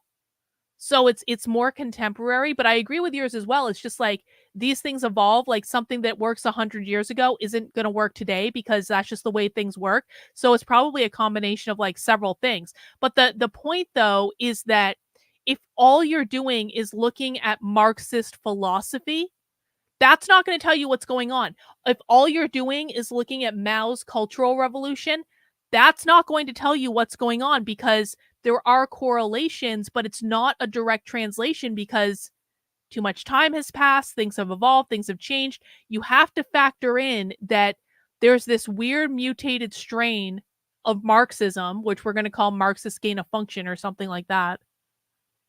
But that's what we're dealing with. Anyway, next one. Plowed through it. Again, this is an autonomous fear really set in. But people plowed through it. Again, this is an autonomous movement. So people, are empowered to take the actions they want to take. People continue to take the fight to the police. So setting, what do you call it? A motorcade of motorcycles on fire. Equipment of the contractor who's doing the project, doing everything they can to monkey wrench the gears to stop this project. The latest action was the nationwide summit in Arizona. One of the insurance contractors who provides insurance to do this project is headquartered there. So they had a 3-day summit to put pressure on this insurance provider to pull out. And this is part of a strategy of tertiary targeting, going after not just the biggest target, but going after all the little targets that make that big target work, because they're much easier to get to pull out of a problem. You're really set in. All right.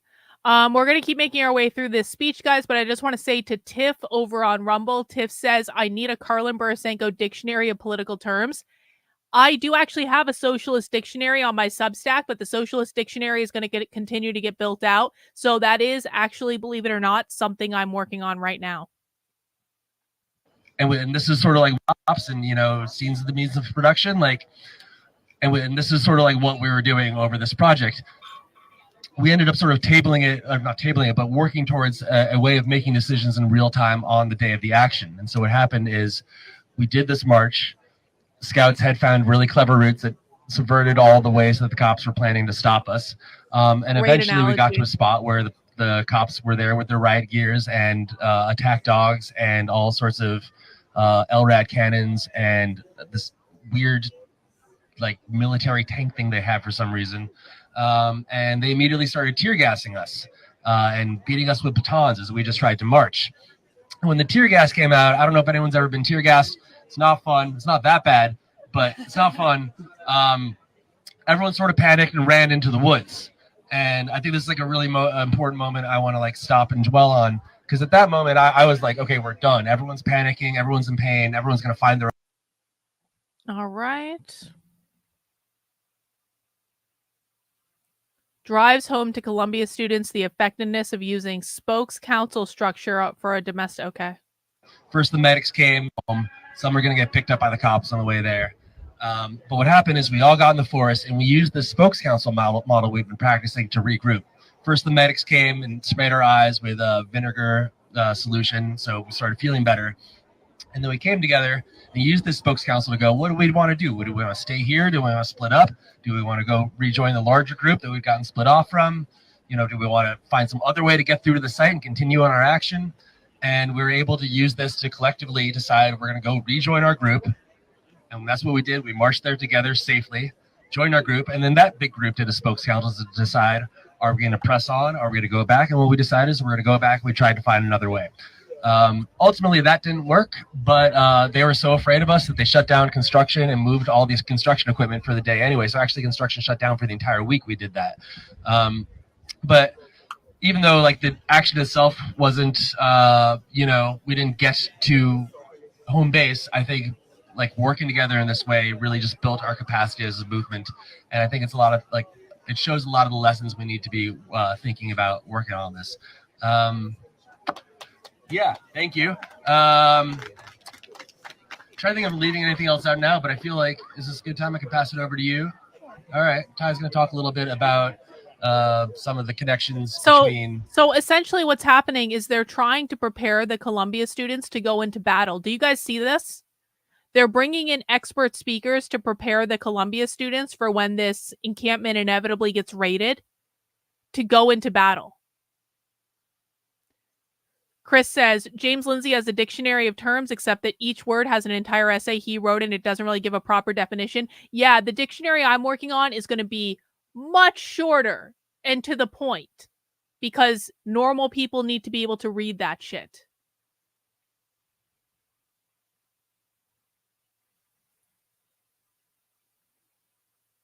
Right. This is someone else. Across the United States of America.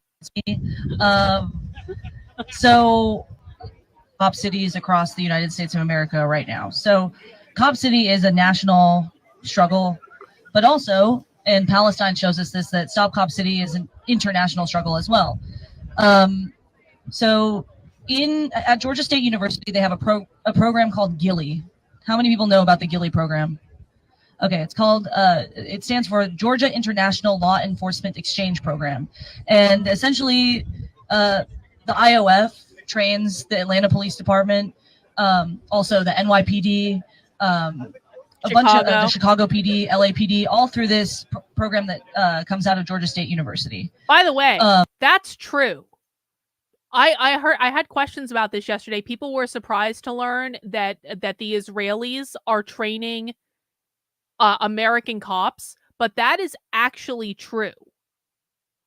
I don't know that much about it, but I know that's happening. Rottweiler says the original Marxism is like, I don't know how to say it, dengue fever transmitted by mosquitoes, and then which are teachers, and now it is self-propagating form of airborne Ebola, which transmits from host to host. I think you're onto something there, Rottweiler. I'm going to think about that. Tim Pool talked about arresting protesters and what that creates on tonight's show. Starts around 36 minutes and ends at 47. Might be worth watching. You guys are going to make me watch Tim Pool? Do I have to? Really? All right, we'll watch Tim Pool. Fine.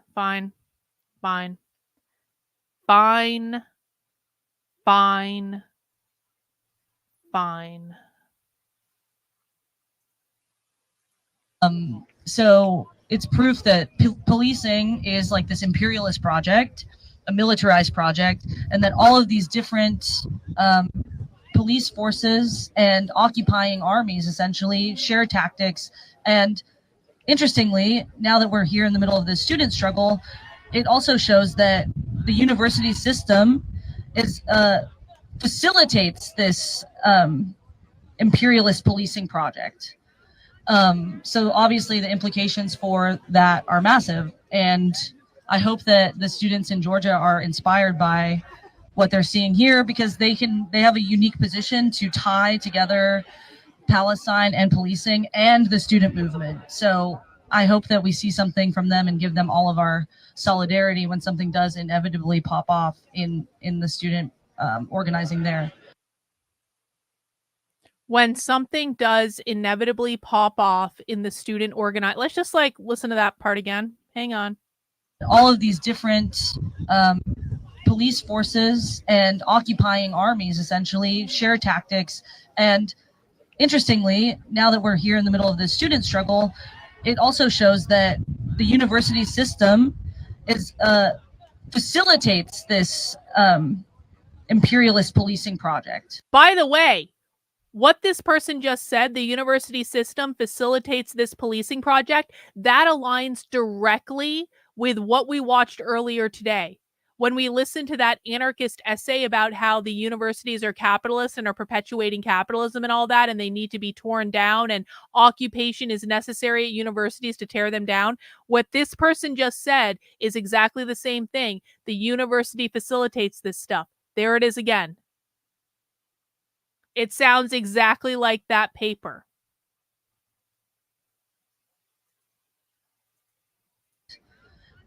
So obviously the implications for that are massive, and I hope that the students in Georgia are inspired by what they're seeing here, because they have a unique position to tie together Palestine and policing and the student movement. So I hope that we see something from them and give them all of our solidarity when something does inevitably pop off in the student organizing there.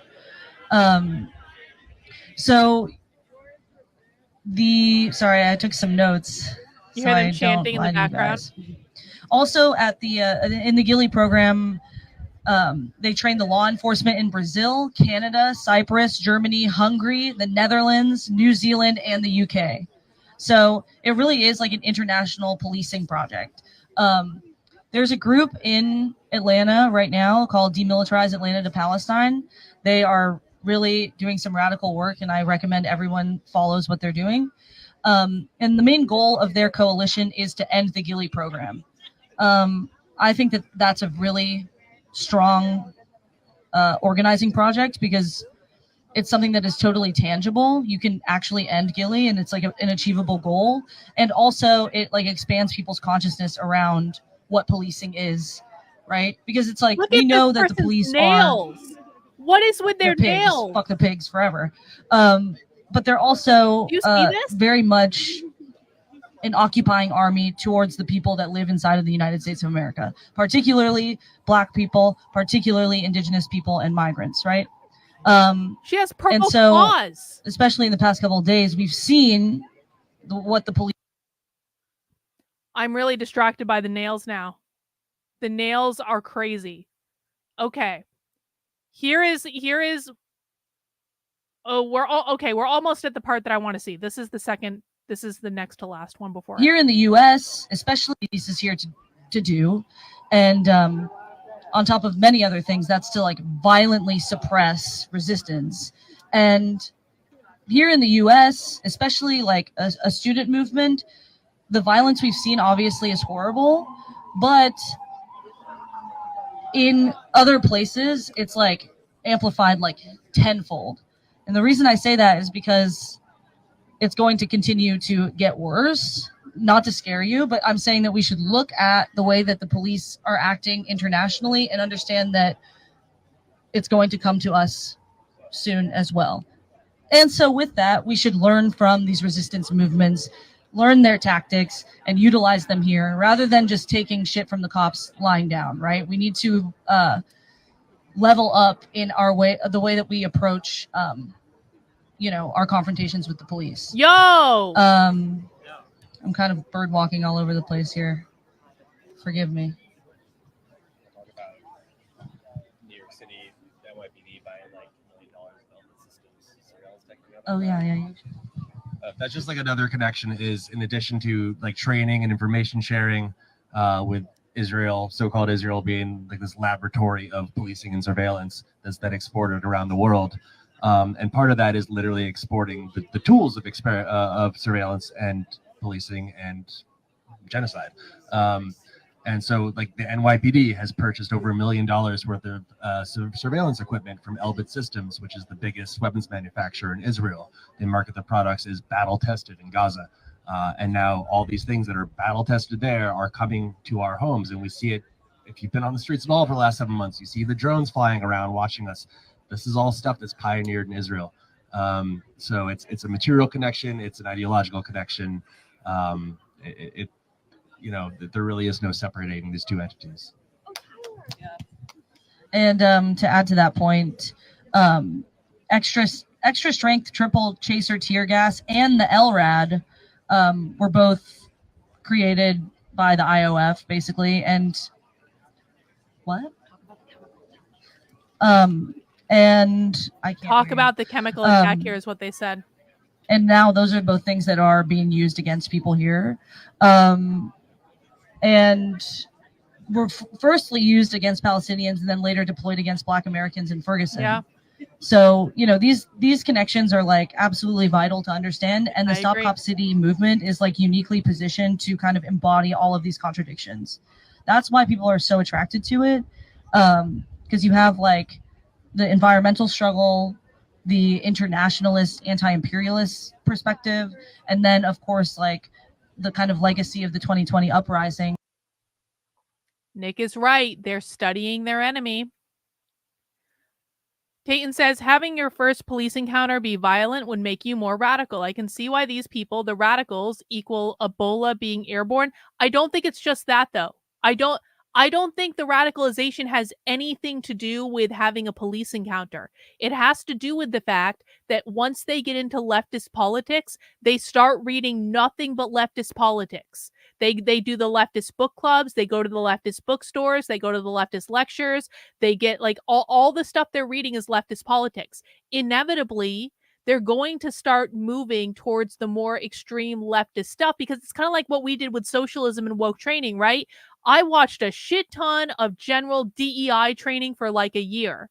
And then I got bored with it because it was the same thing over and over and over and over and over again. So I kept moving progressively further left because I was like, I need more. Like, I need to be entertained by this. I'm seeing the same thing. And so I kept getting more extreme in the content that we watched until we're now at radical revolutionary socialism. So I don't know what's going to come after that, but I think it's like the natural inclination of like when you live in an environment, like inevitably you're going to get bored and you're going to say, I want more. I want different. I want something that's going to surprise me. I don't want to do the same old stuff over and over again. And so I think that they're doing the same thing, except they're landing on a narco-communist, queer Marxist, crazy town as far left as you can get. And then they get into the anarchist literature, and that's what's influenced the movement. That's where the mutation came from. Deb and Queen Queerin did a stream on Are the Protests Protected by the Constitution? Well, I hope Deb and Queen Queerin had a good time talking to 3 people, but we don't need to talk about them because they are not relevant to this discussion because they have no idea what's going on at all. But good for them. I'm glad they're streaming. You know, they really shouldn't be disheartened by the fact that they only have like 3 people watching them and it's the same 3 people every week. And I think that they should just keep streaming for the same 3 people for the rest of their lives, basically. Anyway, let's keep going. This is our last one. I was made earlier. Things, you know, the Stop Cop City movement comes directly out of that, which is a point that Mouse made earlier. Anyway, so that's my little spiel for you all. If you have any questions, I have a little coda that yeah. also maybe before we open up to questions. Okay. Yeah, I mean, like we should definitely do a quick Q&A. I just wanted to sort of end with some sort of like takeaways that I think are really important. The first being, you know, I think just sorry, gathering my thoughts. So why Cop City? Why has this one? Also noting there are 69, I guess, cop cities being built or that have been built. But why single out this one in Atlanta? But why single out this project in general? And I think like what Ty said speaks a lot to that. And I think what we saw last week speaks a lot to that. When you saw 107 of our friends get arrested for sitting peacefully in a field, you know, fighting against genocide, we see, you know, the violence that underlies every institution in quote unquote civil society, and the violence that it depends on, right? And this is violence that is coming for us in our struggle, and that's why we need to organize seriously and militantly for a different future, right? And I think there are a few things that the Cop City movement shows beyond just that analysis that I think we should be taking inspiration from and modeling after. Obviously, like a huge part of what makes this movement so strong is its, you know, what I guess we'll call it intersectionality. It's coming together of different movements. There's a great zine you might see in the library called Strategy of Composition that talks about this theory of building a big meta movement out of all of our movements. So the environmental movement, the anarchist movement. All right. So they're basically what they're trying to do is prep the Columbia students to deal with the police. They're trying to prep them for violence, which means they're trying to provoke the violence. They're trying to create the self-fulfilling prophecy. Oh, great. Well, we appreciate lawyer. This is Lawyer Gone Rogue. And again, Lawyer Gone Rogue is a Zionist, definitely, but Lawyer Gone Rogue is doing actually pretty decent coverage in terms of video clips.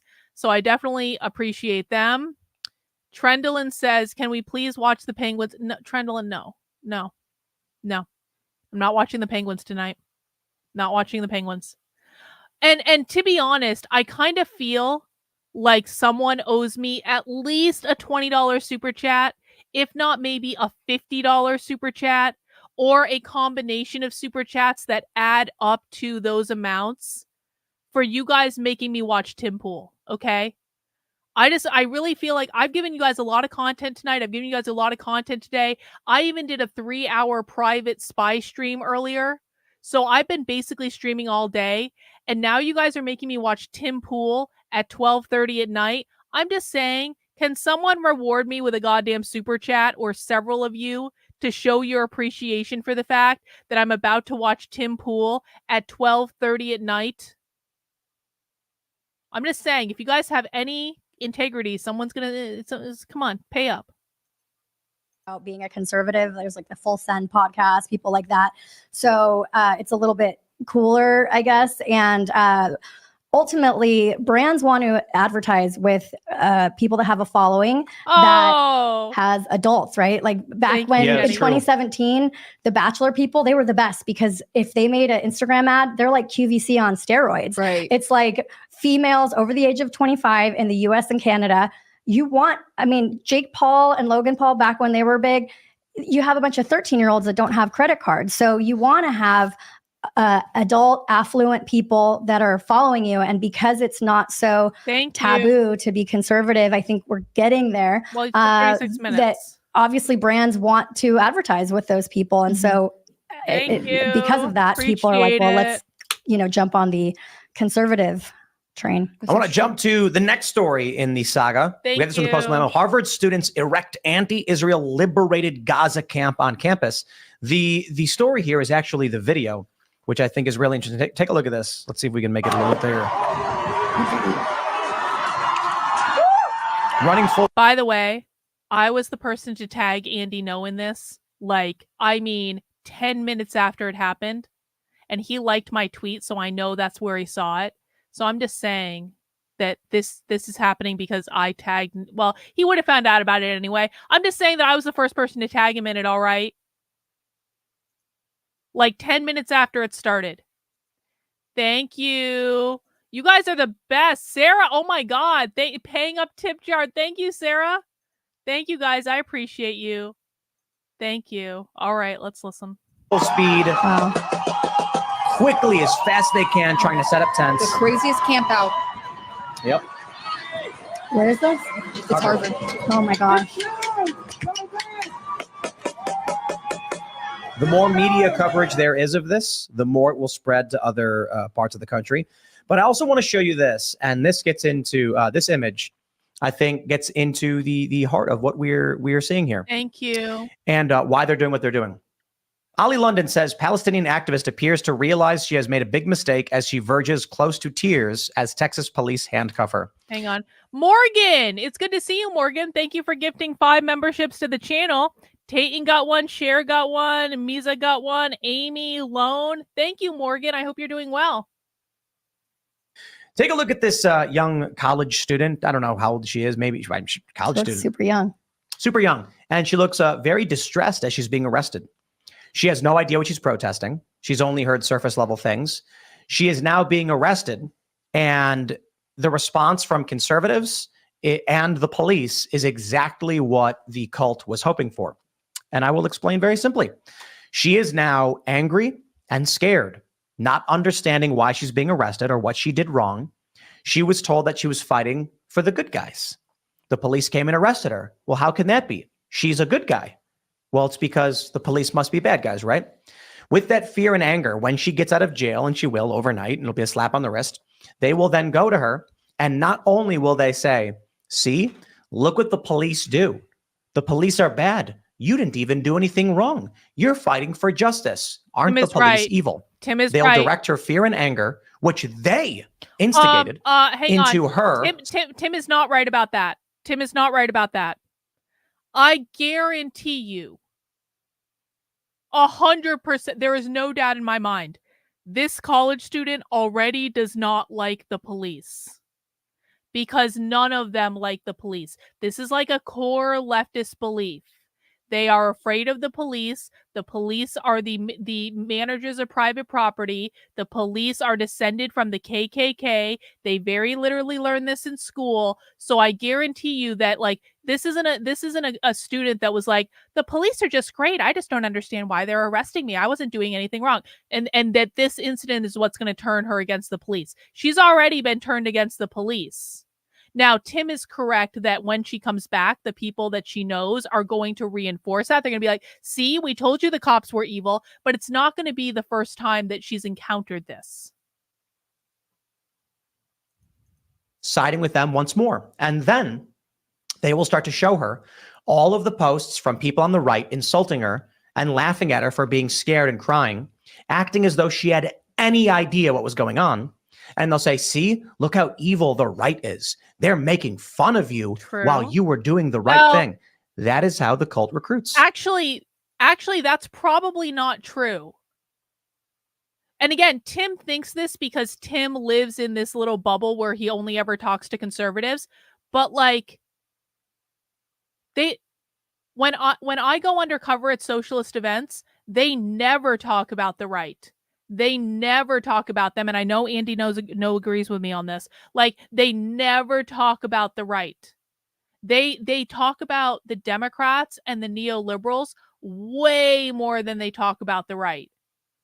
So I have a hard, like, the right isn't, like, the left isn't even paying attention to right-leaning Twitter accounts.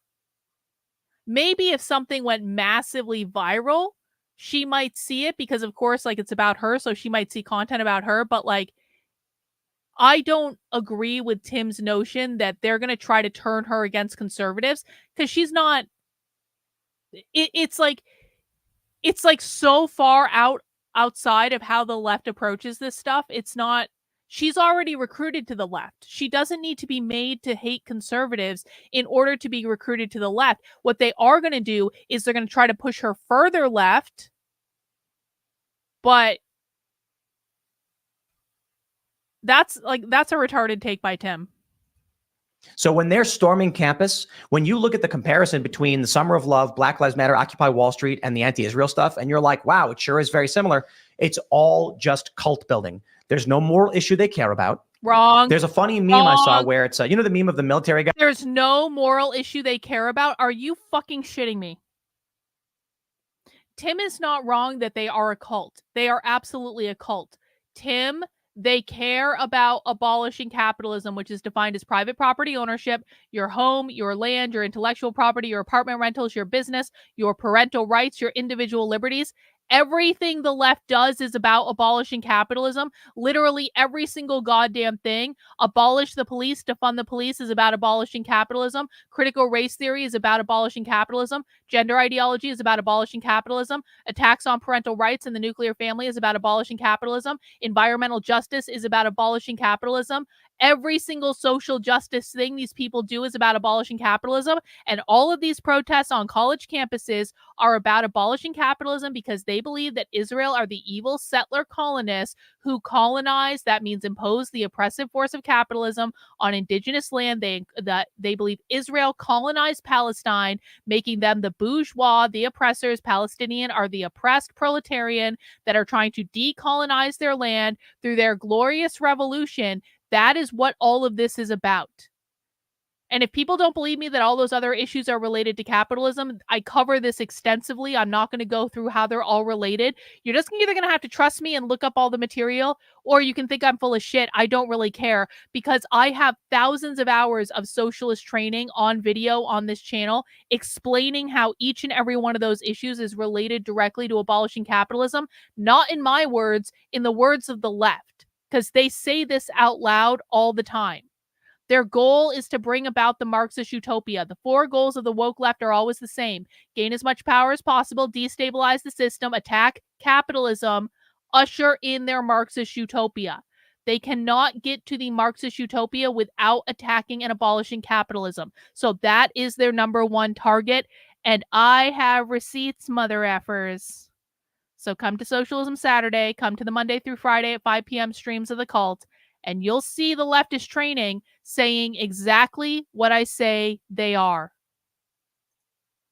Guy putting his arms out, protecting the kid. It's the military guy going like this, and it's like protesters, and then the kid in the bed says the Middle East, and the bombs and the knives are still falling on the kid because the guy's nowhere near the kid. And that's a good point. And then you wonder, what are they doing? What is their goal? Their goal is to recruit people into their cult, to abolish capitalism, who view this country as morally corrupt, and evil. No, Tim, they view the capitalist government as irredeemably oppressive. And yes, they do call it the capitalist government. This is not about Western values. This is not about any of that. This is about the capitalist U.S. government that they want to overthrow, and they want to abolish the Constitution, abolish the Supreme Court, abolish the Senate, abolish the House of Representatives, abolish everything, and raise the red flag of communism above the White House.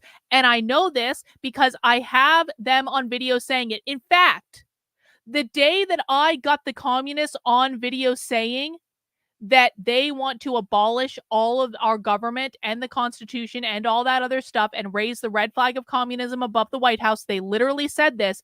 A bunch of my supporters went and sent a shit ton of super chats into Tim's show saying Carlin was right, Carlin was right, Carlin was right, Carlin was right, Carlin was right. So Tim, if you remember that day when all of my supporters sent a bunch of super chats, and fun fact, Tim started banning people, or someone on Tim's team started banning people for sending in super chats saying I was right and they didn't even know what it was about because my supporters were trying to be funny. But that was the day that happened, when we literally got a communist on video saying they want to abolish the House of Representatives and get on the loudspeaker and announce that they have raised the red flag of communism above the White House. I have that almost verbatim on video.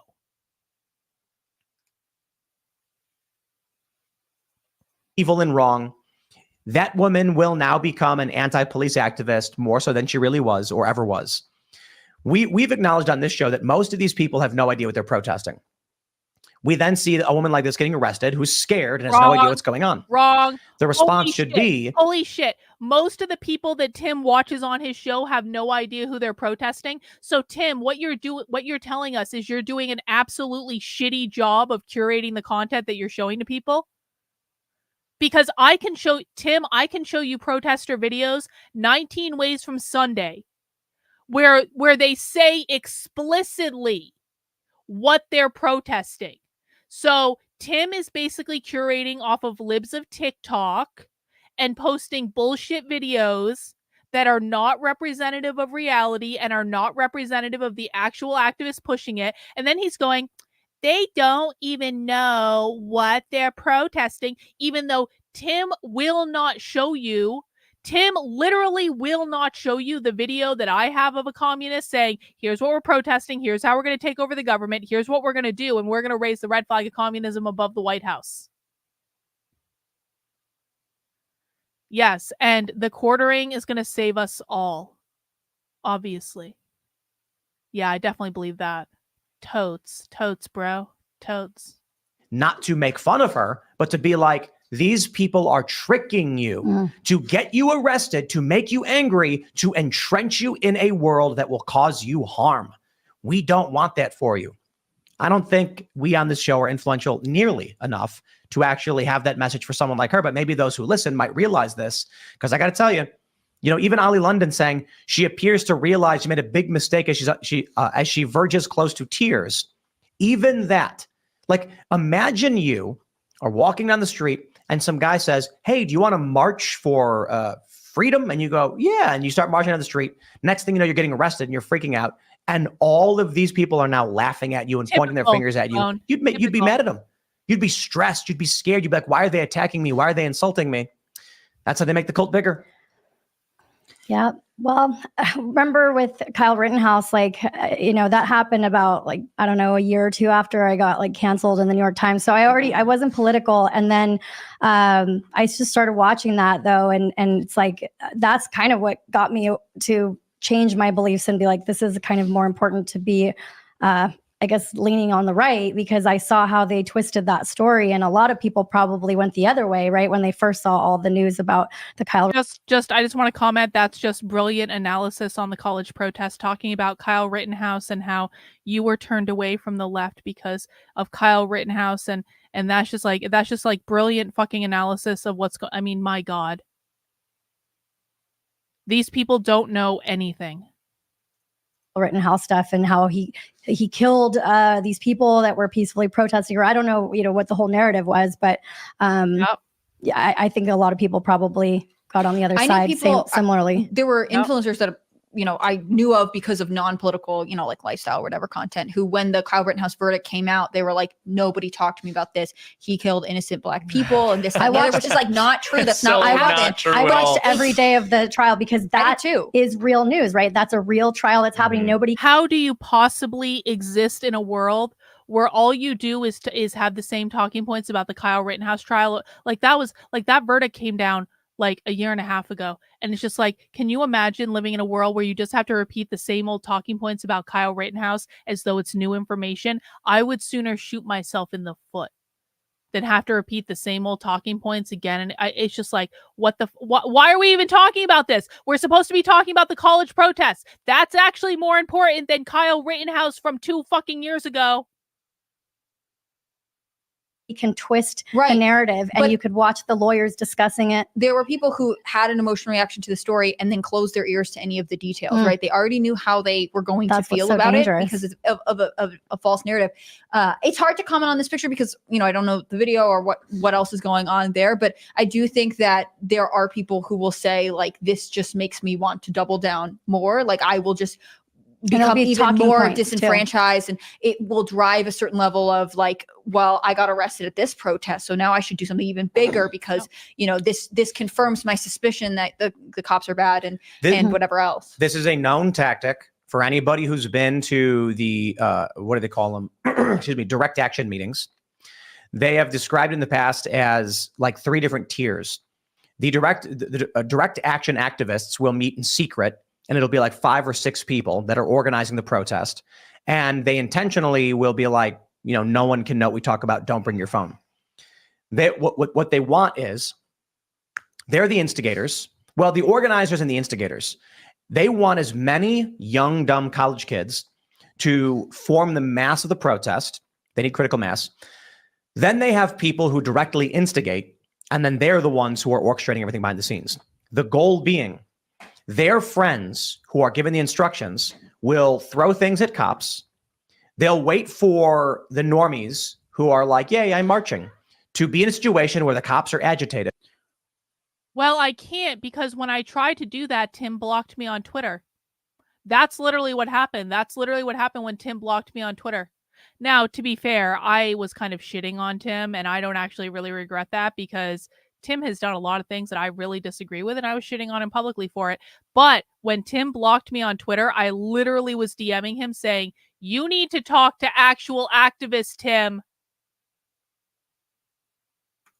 Now, Tim is right about this direct action stuff, but one of the points that Tim doesn't understand is at the Columbia protests, and we literally heard them talk about this when we were watching the live stream.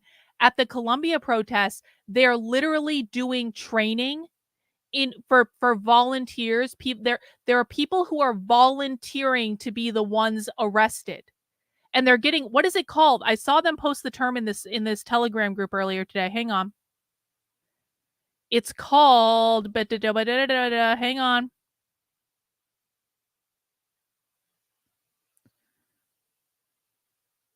Okay, they're called red rolls.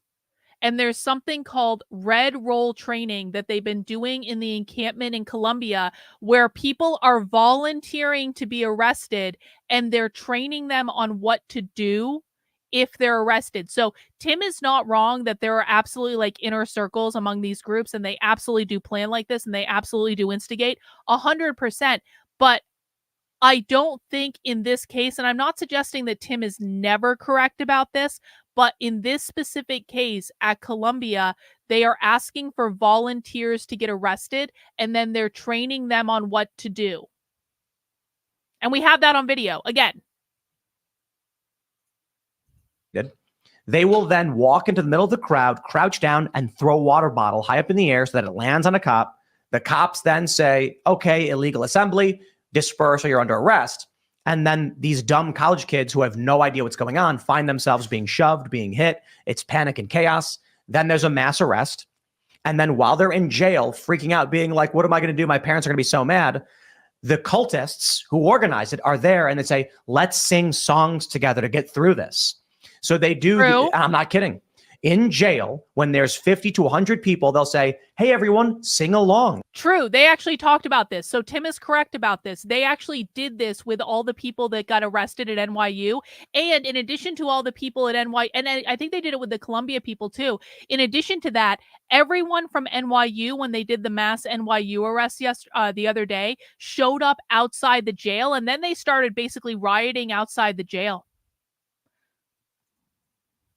Building a community. Yep. Building a connection. Then when these young people are like freaking out and crying, and mostly younger women, they're hugging them and saying, take my number, call me if you need anything. You should totally hang out with us. We're going to make sure you're okay. Now we'll sing songs. Makes sense. And then after this, they get out and they say, see, we were the good guys the whole time. We kept you safe. Yeah. Even though they were the ones who orchestrated the arrest intentionally to cause panic in these young people. Now, I want to say, for all I know, this chick punched a cop. I have no idea. You know what I mean? I don't know what she's being arrested for. I'm just saying. It's easy to manipulate people that don't have the experience or the background to also see how this is going to affect them in the future. Like when you're young, you think that you're the best, that nothing could happen to you. You could be reckless. And then when you realize that there's consequences to these things, you know, you obviously are wanting the support group, right? You want to lean towards anybody that's willing to help you. So I could see that.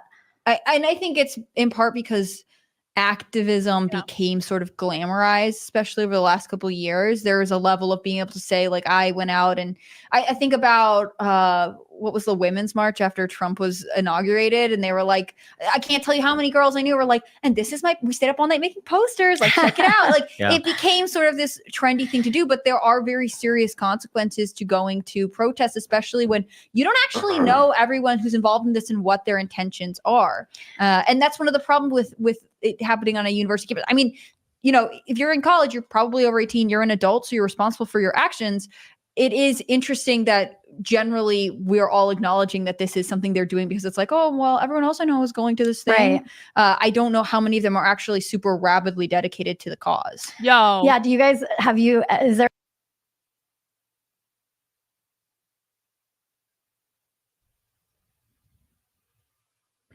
every single one of the students at these protests have been educated in equity since they were 5 years old. So it is very true that there are some people that are true believers and there are other people who may not be at that level. That's absolutely true. There is this inner circle, outer circle thing, okay? However, that doesn't change the fact that every single student at these protests that's participating in these protests has been educated in this ideology in the public schools since they were 5 years old. It really does seem as though Tim and his band of merry morons haven't wrapped their head around the fact that every time they talk about public school indoctrination, that is actually a real thing that means something. It's not just a talking point on the internet. Like, kids actually have been indoctrinated. And so, yes, they understand what they're protesting.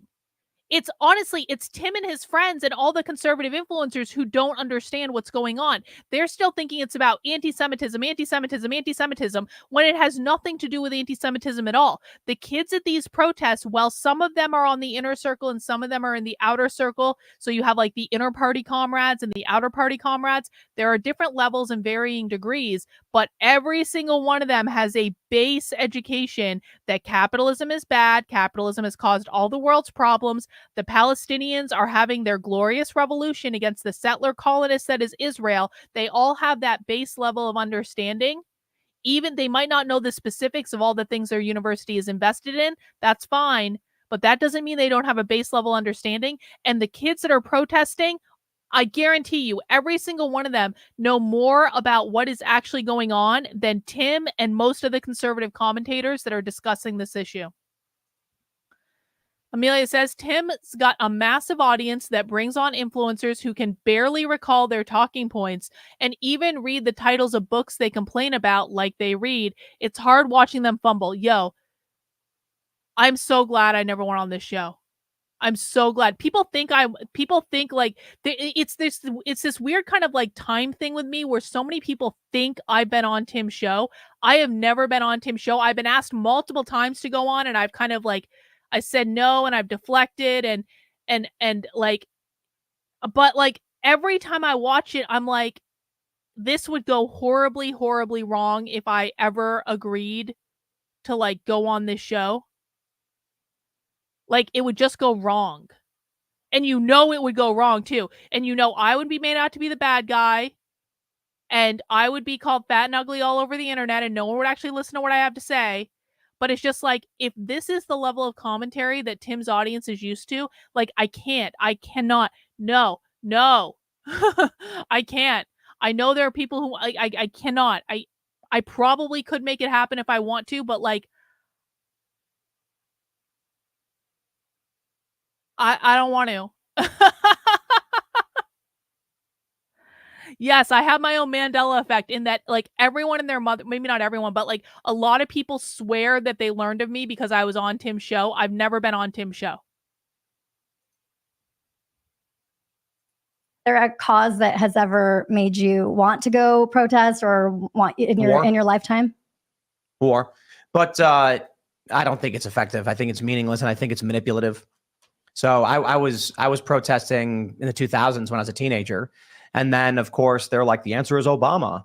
He's going to change everything. They just blew up kids. So what about you? Is there No, I don't. There hasn't been anything. And I mean, like I said, I'm sort of new into like even caring, which is, I'm not proud of that, but at least now I'm like being awakened. We were talking about the red pill term. I think it's taken a different meaning now, but in terms of, just kind of being awakened to how things really work. Okay. It's partially. I can't watch this anymore. I can't watch this anymore. I'm done. Peyton says it's a game of colonizer versus decolonizer. Yep, colonizer being the bourgeois, the evil capitalist oppressor, decolonizer being the oppressed proletarian, the worker, etc. All right, guys. Well, that's fun. It's 1 a.m. for me. Now, as a reminder, we will be doing Spy Stream tomorrow. I actually need to go and set up stuff for Spy Stream because I didn't think we were going to be streaming that late, if I'm honest about it. But I have to go set up stuff for Spy Stream. We will be Spy Streaming day 2 of the queer liberation training tomorrow, starting around 11:30, 11:45-ish a.m. Eastern time. And we did day 1 today, and so it was actually a really good day. We've got 3 more presentations to watch. We are going inside a live woke training as it's happening. It's crazy woke. You can come and see what the left is doing behind closed doors when they think you're not listening. How you get access to that is by heading over to my Substack, Carlin, KARLYN.substack.com, and you can sign up as a member for $8 a month, $80 a year. This is also open to supporters on Local, supporters on Patreon, Twitter subscribers, or YouTube channel members. And if you sign up, you can catch day 1 on replay, but I will be sending out the credentialing information around 10 a.m.-ish tomorrow. I know it came out a little bit late on Locals today, and I'm sorry about that. I thought I had it set up and I didn't, so I apologize for it being sent out late on Locals today. I won't be making that mistake again. It'll come out around 10 a.m. Just visit the platform that you're a supporter on, and you should be able to find it. And that's it. I got to go do some stuff before I go to bed, guys. Thank you for hanging out with me. It was a really good night. I had a great time. We will be back tomorrow at 5 p.m. Eastern time, or you can join me earlier for Spy Stream. Take care, guys. We'll see you soon. Bye.